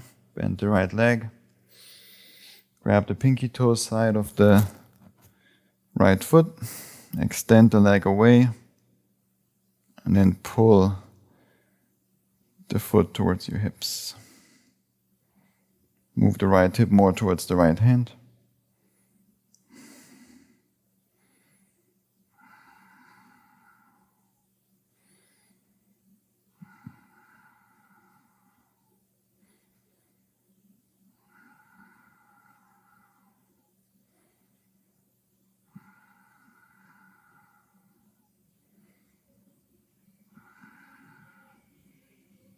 And release, back to lizard lunge. Bring the right knee outside the left foot. Double pigeon variation, slide the left ankle up over the right thigh, keep the bottom leg bent or bring the foot forward. And when you feel ready, keep the left foot flexed, the toes reaching towards the knees. Exhale, fold forward and down.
Slowly rise back up.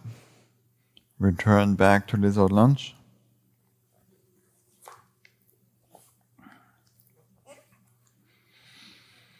Reach the left arm back. Inhale. Exhale, straighten both legs, reach the left arm forward towards the left foot. Inhale, bend the left leg, reach back. Exhale, reach forward. 3 more.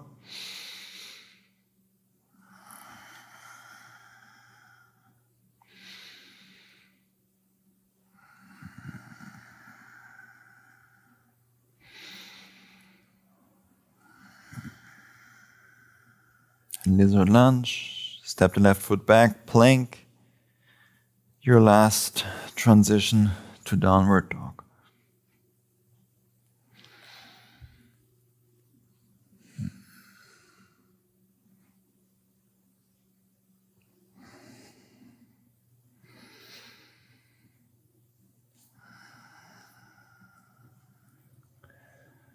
Last downward dog. Thank this position in your body for all the breaks it was able to provide throughout this flow when things got intense and we got back to downward dog. Maybe you felt some relief, some happiness.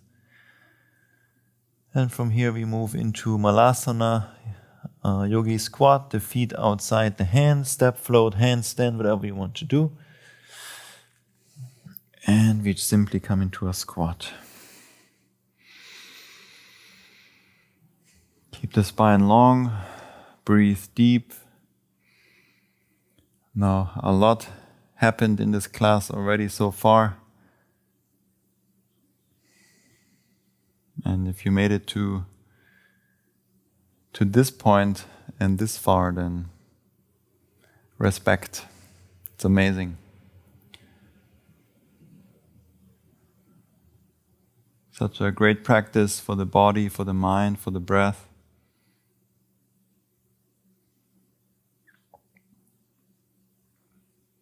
But since there's still so many people, even those that practice with us, that think that yoga is the poses.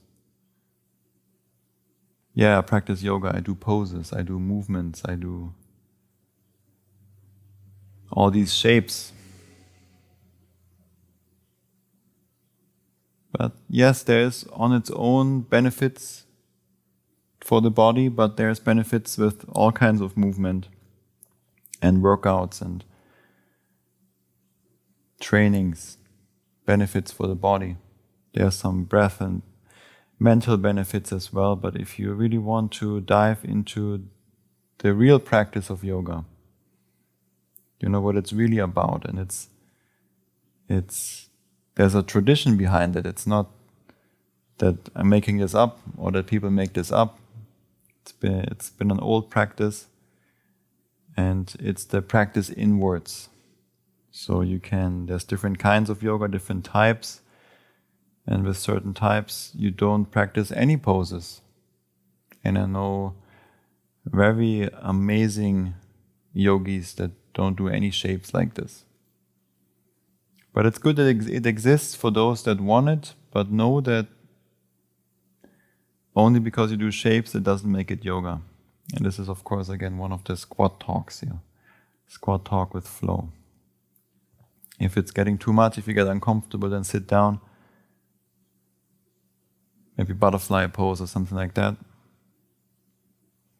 So I really want to emphasize again at this point that the real practice is meditation. That the real practice is going inwards, and the real practice is about connecting and discovering your true self again, your true spirit, your true self, your individual consciousness, and exploring that. And it's not done in any of the poses. You can use that, yeah, but I want to emphasize a little bit. Especially based on the most recent polls that we launched here on the channel, where we ask some questions and people answer.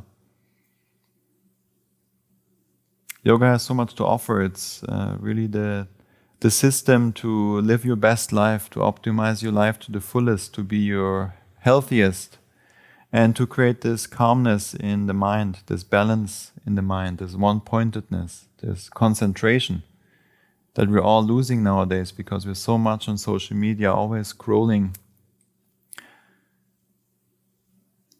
cannot focus anymore on one thing for a few minutes. Maybe even already me talking is getting too much and you want to skip ahead and it's just been 2-3 minutes. So I don't want to talk too much about it. The main message is that yes, these practices are great. I love strong classes like this. This is what I do every single day. But I do it as a way to prepare my body to sit still. All the movement, all the things that are happening, and then you also need to sit down and be still and be quiet. And simply observe the breath. Concentrate on the breath. And once you have the breath concentration or the concentration on the meditation object established and you're good at it, then it leads to insights. And then you will get all the knowledge about yourself, about your life, about how things work in this life. And slowly you're on this path, you're already on it, of waking up to what actually it is all about. What are you here for? Who are you? Who is the thing and the one that is you? Because your body grew over your life, it's changing, but there's something inside that's unchanging. So what is this inside? What is this you? What is this passenger inside that is now in this body? Once you leave, you go continue and take another body to live in. It's still the same you inside. But of course, in the cycle between the lives, it gets erased from your memory. And usually, unless you practice it consciously, you cannot access it. But there's ways to do that too.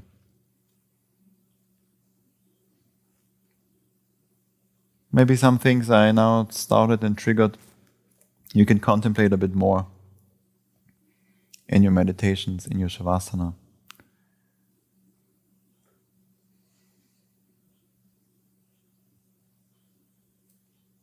Let's sit down.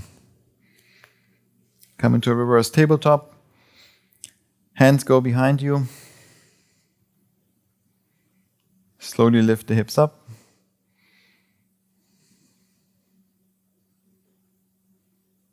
Move the hips forward and back to give the shoulders a little stretch.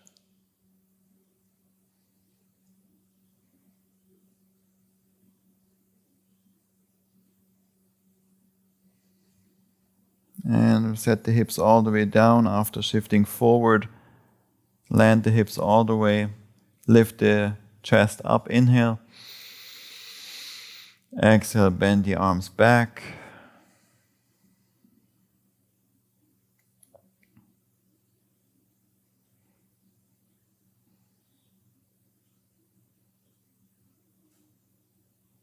Let's release, come onto the back for happy baby.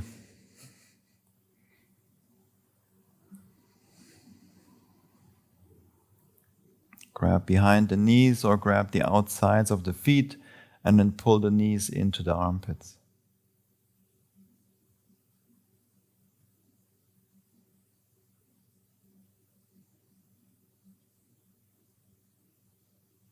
And all the things I just talked about are really useless if you don't take any action. Because all the things I talked about, what the practice is, what it can be, what you can explore and discover is not something you understand with your mind and with, okay, yeah, I understand, it makes sense. No, yoga is the path of experiencing it.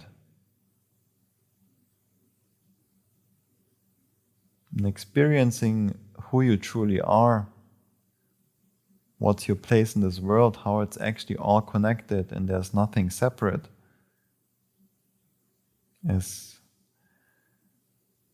indescribable experience, and it's about experiencing it directly, not just believing it or reading it somewhere. It's the path of discipline, of practice to that goal. Realizing the oneness of all beings, merging your consciousness, Atman, with the universal consciousness, Brahman, overcoming this illusion that anything is separate. And finally, liberating you, breaking out of the cycle of birth and rebirth called moksha. This is the final liberation, breaking out of samsara, the cycles of birth, life, and death. Very ancient knowledge in the tradition of yoga that we want to explore. Move around in a way that feels good in this happy baby. And then you can hug both knees into the chest. Give yourself a nice hug. Thank yourself for showing up, dedicating all this time today to practice. And then extend the legs forward for Shavasana. And we'll come up into a seated position, but you just relax on your back. Palms are facing upwards. Allow the feet to fall open into their natural position.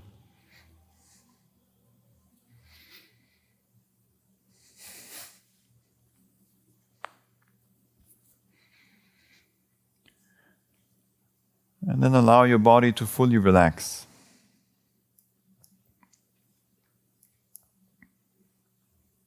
Relax the toes. Relax your feet. Relax the ankles.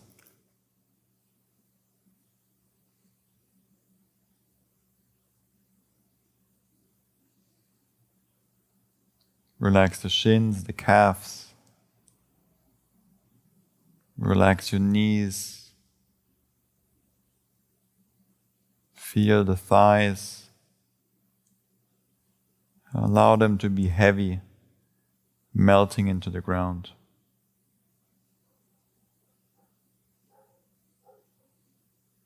Feel your hips, which we used a lot today, which we felt into, moved into, activated, brought attention to. Allow them to relax. All the work for now is done.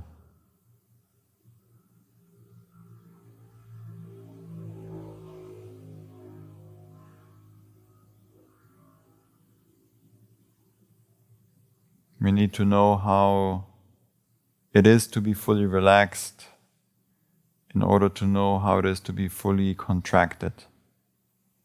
We need to know what it is to be fully relaxed so we know our full strength.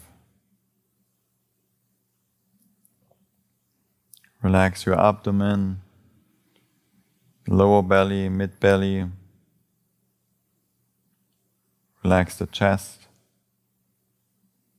Relax your lower back. The mid back, the upper back. Feel them getting heavier, being carried by Mother Earth. The surface beneath you.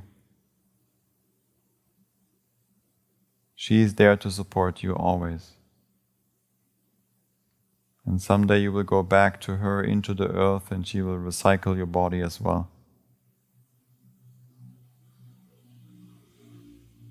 As the passenger continues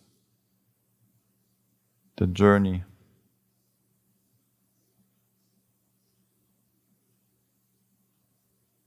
and where you go next is dependent on what you do now, what you do in this life. Feel the shoulders, feel the upper arms, relax. The elbows, the forearms. Notice the wrists that also supported you so much today. Notice how they relax. Their work is done. at least for today. Notice the palms, the fingers, such precise instruments and tools. Give thanks and relax them. Relax your neck, your throat. Relax your jaw, the tongue inside. Relax your ears, the back side of your head. Relax your nostrils, your cheeks, your face. Relax your forehead, your eyelids. Eyes are closed. Relax your eyeballs inside. Keep your mouth closed so you're breathing only through the nose. Feel the crown of your head.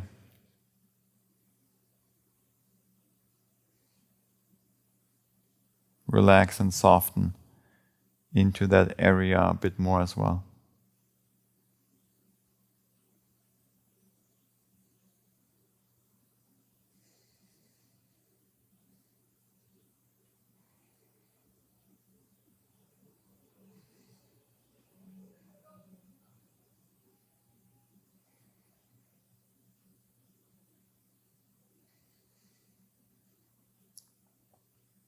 Fully relax your body.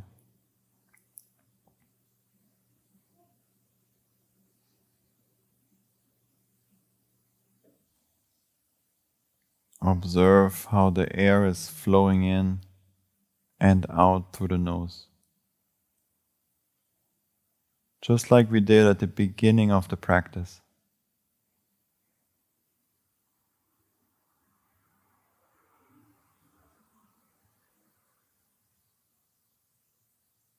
But maybe it now feels somehow different.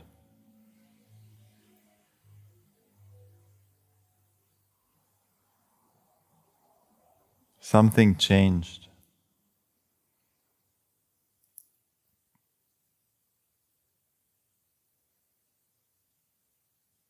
You changed.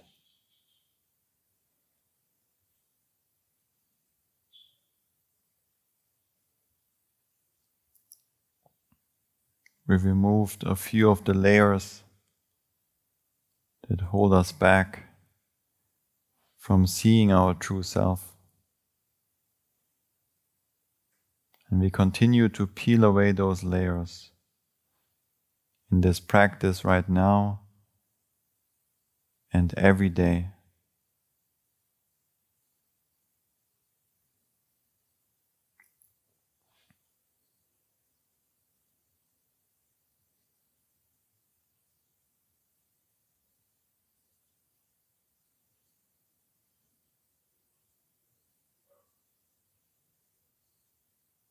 It's like a mirror full of dust. You don't even know it's a mirror. You don't see anything. So slowly you remove the dust.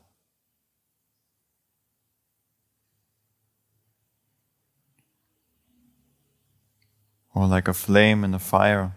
There's so much smoke. It's covering the fire. You can't see it, can't see the flame.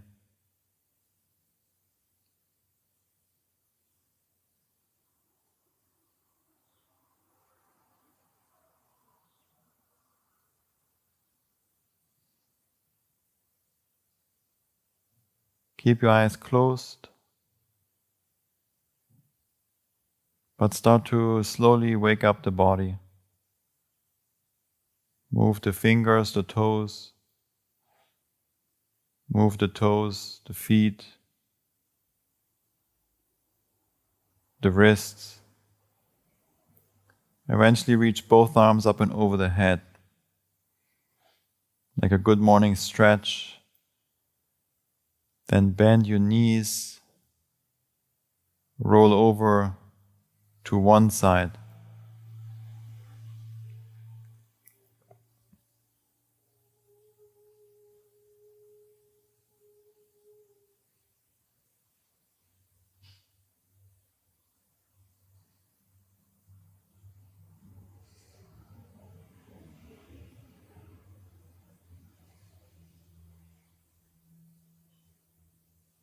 Take a moment here to stay on the side in this very familiar, comfortable, very primal position. Whatever side you're laying on is perfect. Whatever came up is meant to be.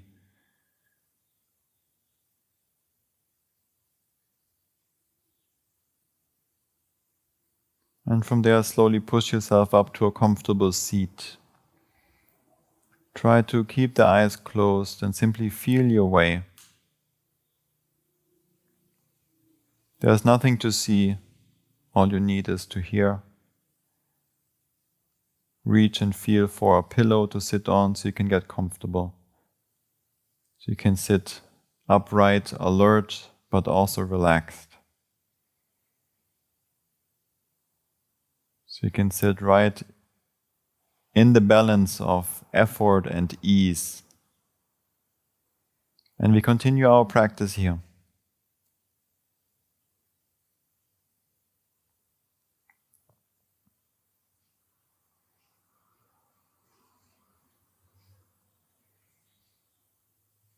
I want to guide you through a few breathing exercises before we continue with our meditation.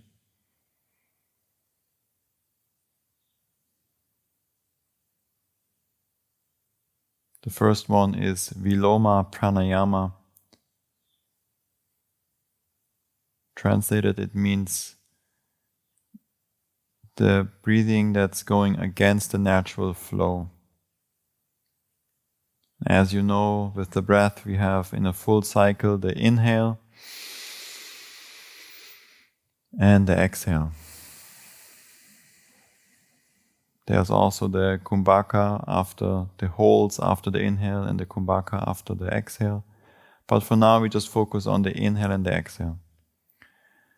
And in Viloma we break up that inhale into 3 parts. So we breathe in a third of the capacity, we take in the second third of the inhale and then the last third until the lungs are full.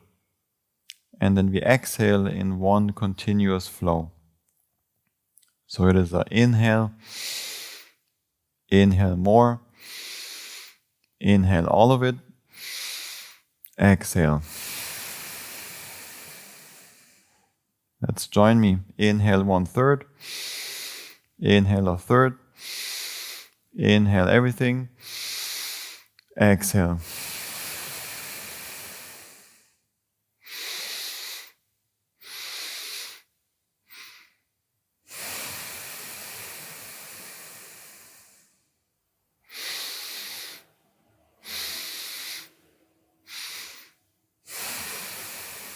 Exhale even more out in one continuous flow. Then inhale 1/3, inhale more, inhale everything, exhale everything out in one flow. Inhale, inhale, inhale, exhale. Inhale, inhale, inhale, exhale. 2 more.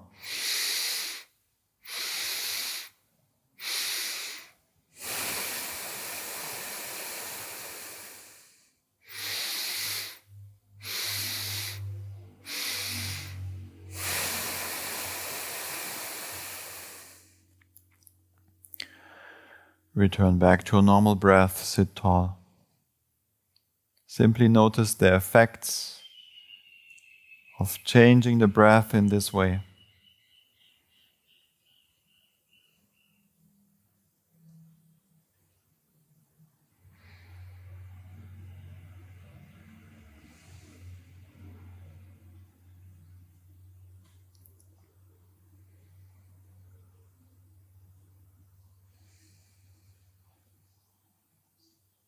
We continue with Samavriti, the box breathing. Exhale all the air out. Start to inhale for 5, 4, 3, 2, 1. Hold at the top. 5, 4, 3, 2, 1.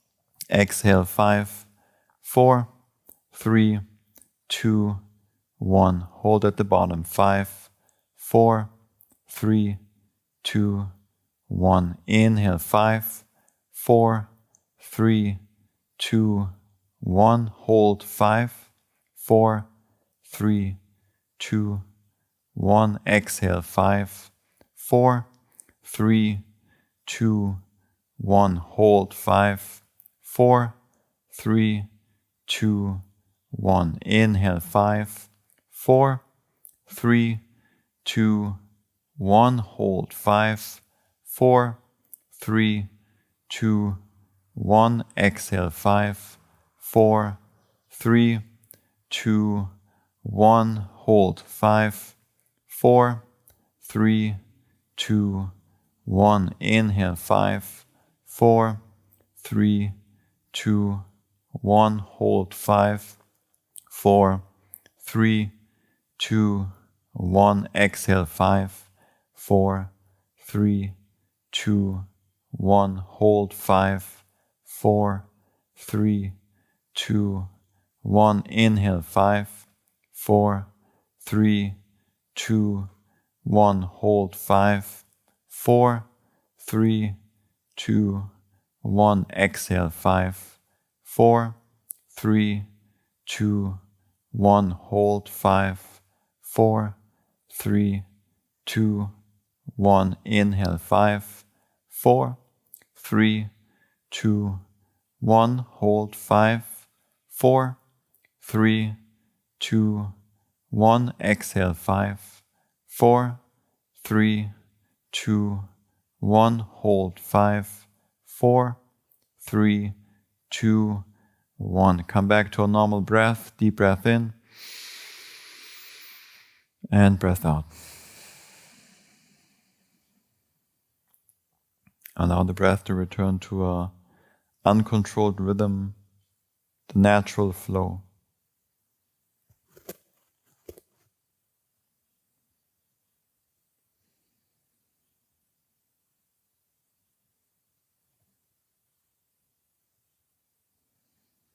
One more breathing exercise.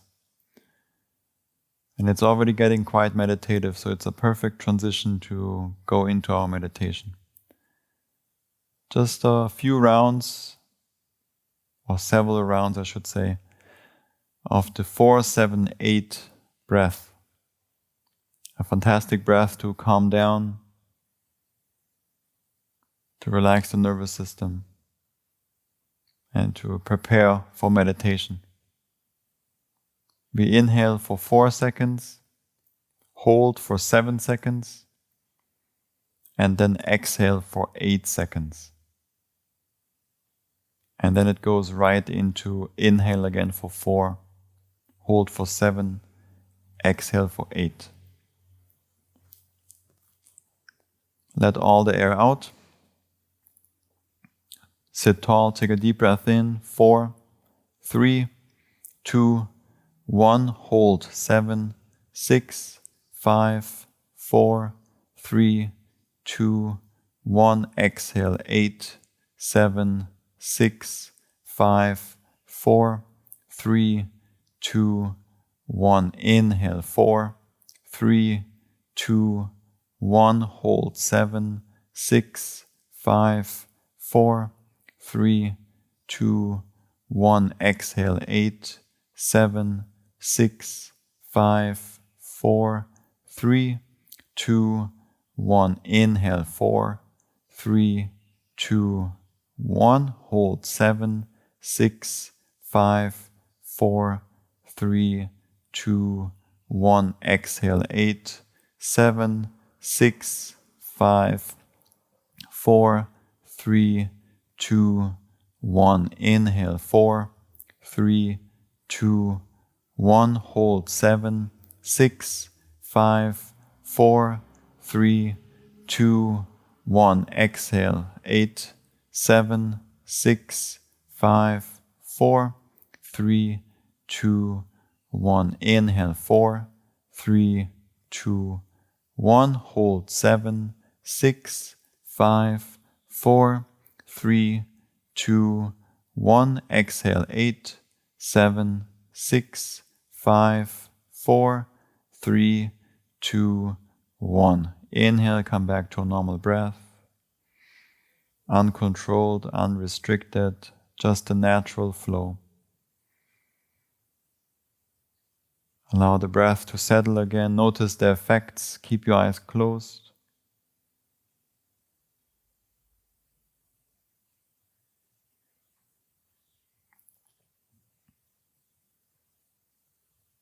Make some last adjustments in your position. Last movements to get comfortable. And then for the rest of the practice, for the meditation, we do not move. Because oftentimes the movements are also just distractions of the mind, indirect distractions. Close your eyes, allow to fully settle in to be here. Notice the connection of the hips, the sits bones to the ground, to the pillow. From there, nice straight spine, shoulders relaxed.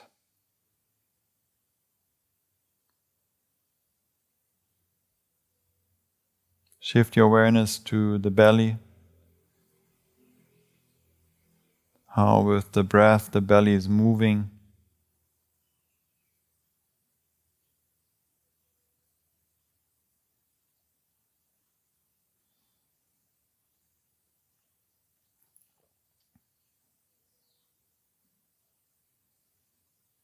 Allow the awareness to travel upwards towards the rib cage and the chest. Notice the movements of the breath there, how the breath is touching this area.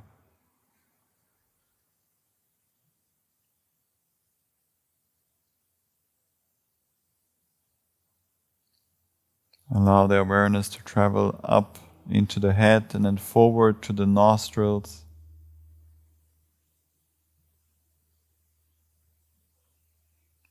And we use the nostrils, the breath, as the meditation object.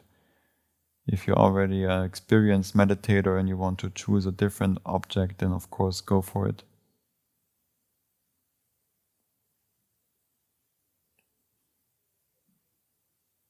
And notice how the air is passing by with the inhale. Choose one spot only at the nostrils, at the nose.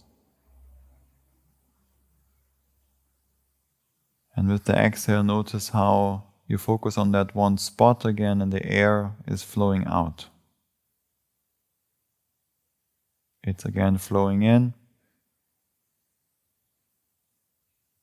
and out.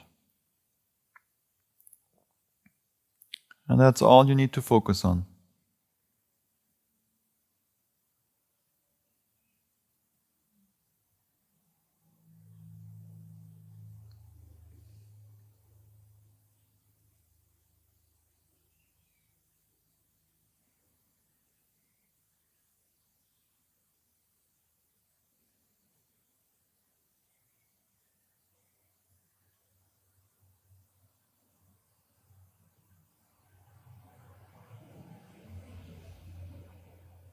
At some point, it's very normal that a thought comes up and maybe it distracts you. You go into it. You follow this thought, the story, and you realize at some point, oh, you got distracted. That's great. Great job noticing, and focus back on the breath, on the nostrils, how the air is flowing in and out. We're practicing basic concentration. Because first we want to establish concentration, the evenness and calm mind, and then we can truly see, then we are ready for the insights.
Bring your focus back to the breath. Continue your concentration on the breath.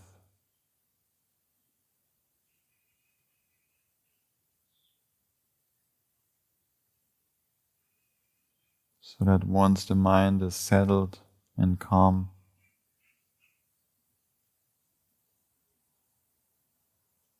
your true self can shine a bit more.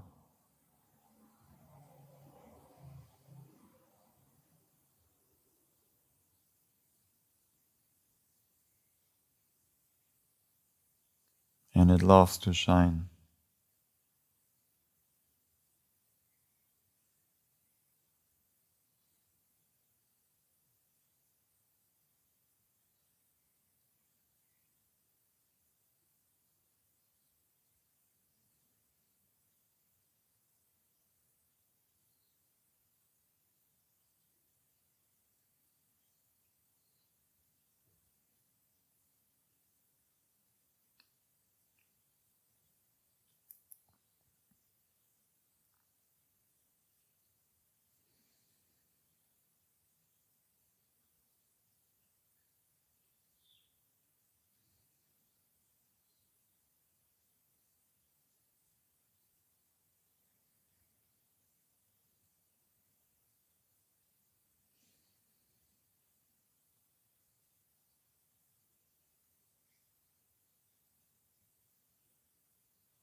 Bring your focus back to the breath over and over again. Back to the meditation object.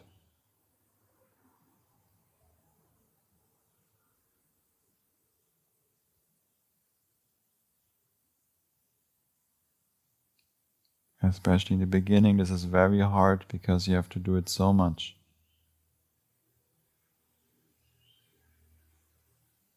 But even if you are already experienced practitioner, some days are just like this.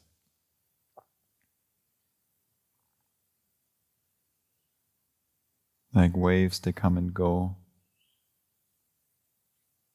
But with the practice, the mind gets more calm, even, less confused.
Slowly bring the awareness back to the surface you're sitting on,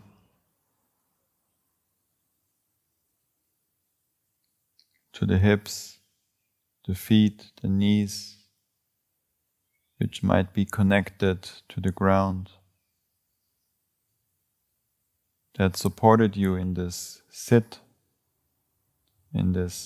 sitting session.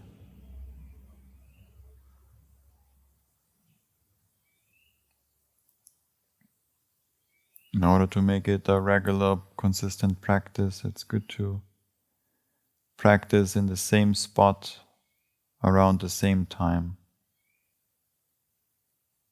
in a clean environment every day.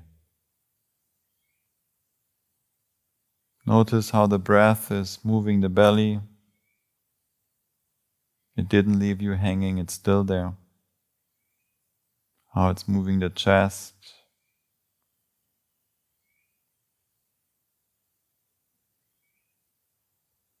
And no matter how this experience was for you, be proud of you, proud of yourself that you did it. It's one of the most challenging things that you can do as a human, to sit with yourself in silence. But once you do, and once you get to know yourself,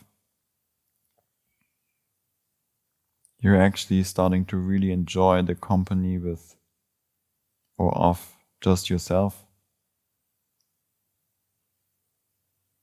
Good times.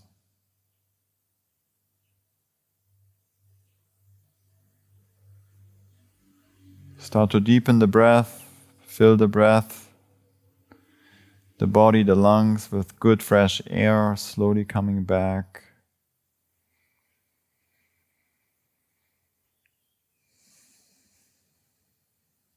Keep your eyes closed, still looking within. Not searching, simply looking what there is.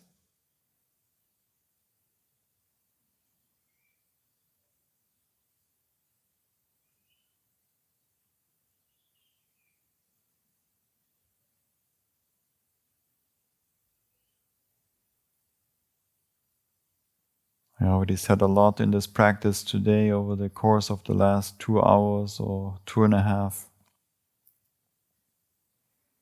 I don't want to add much more at this point. I cannot put everything in one video and share everything at once. It's a long path, lots of practice, lots of studying, lots of discovering, and lots of remembering.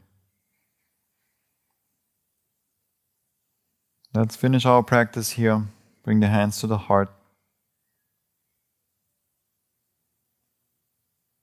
Thank yourself for showing up.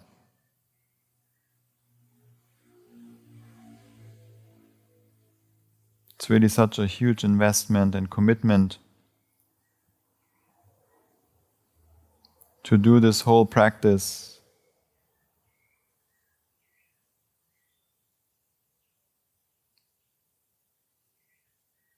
We never want to look back to our practice with judgment, but always with love and gratitude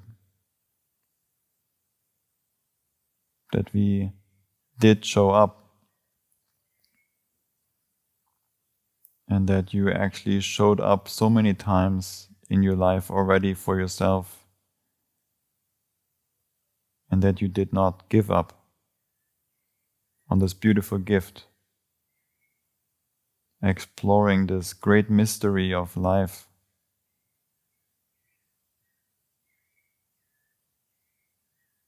We're thankful that our ancestors, our parents, our teachers didn't tell us all that it's about. They still left some mystery for us to explore.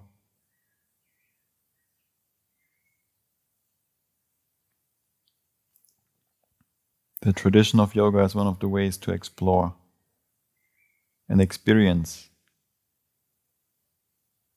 the great mystery. get a little bit closer to it.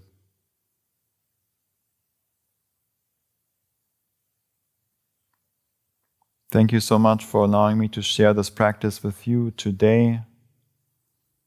And if you have been around for a long time, then thank you so much for being around for a long time.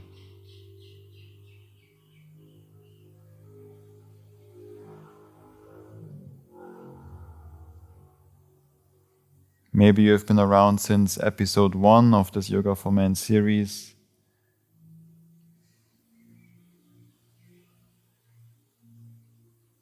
Maybe you have been around since the beginning of Breathe and Flow, since the beginning of this channel.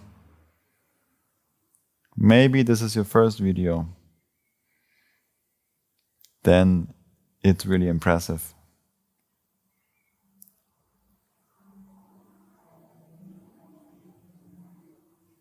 Either way, what we hope for is that you continue the practice, that you continue to meditate, that you continue to dive deeper into what yoga has to offer beyond all the poses and movements that everyone is doing. The ways and practices to become a real yogi, if you will, if you want. It's in your hands.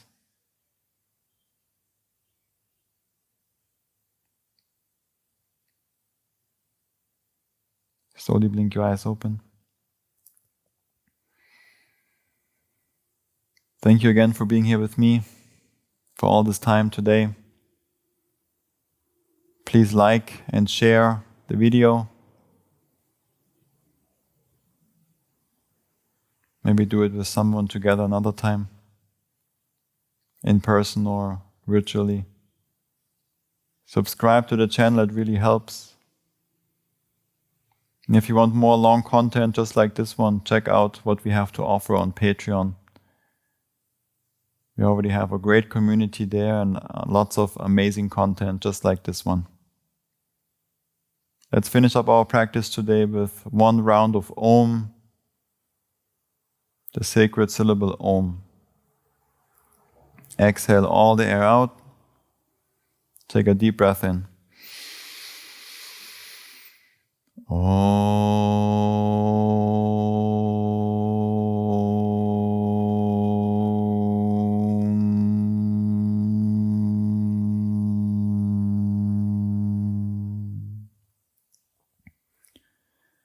Om Shanti Shanti Shanti, Loka Samasta Sukhino Bhavantu. May all beings everywhere be happy and free. With love and gratitude, Namaste.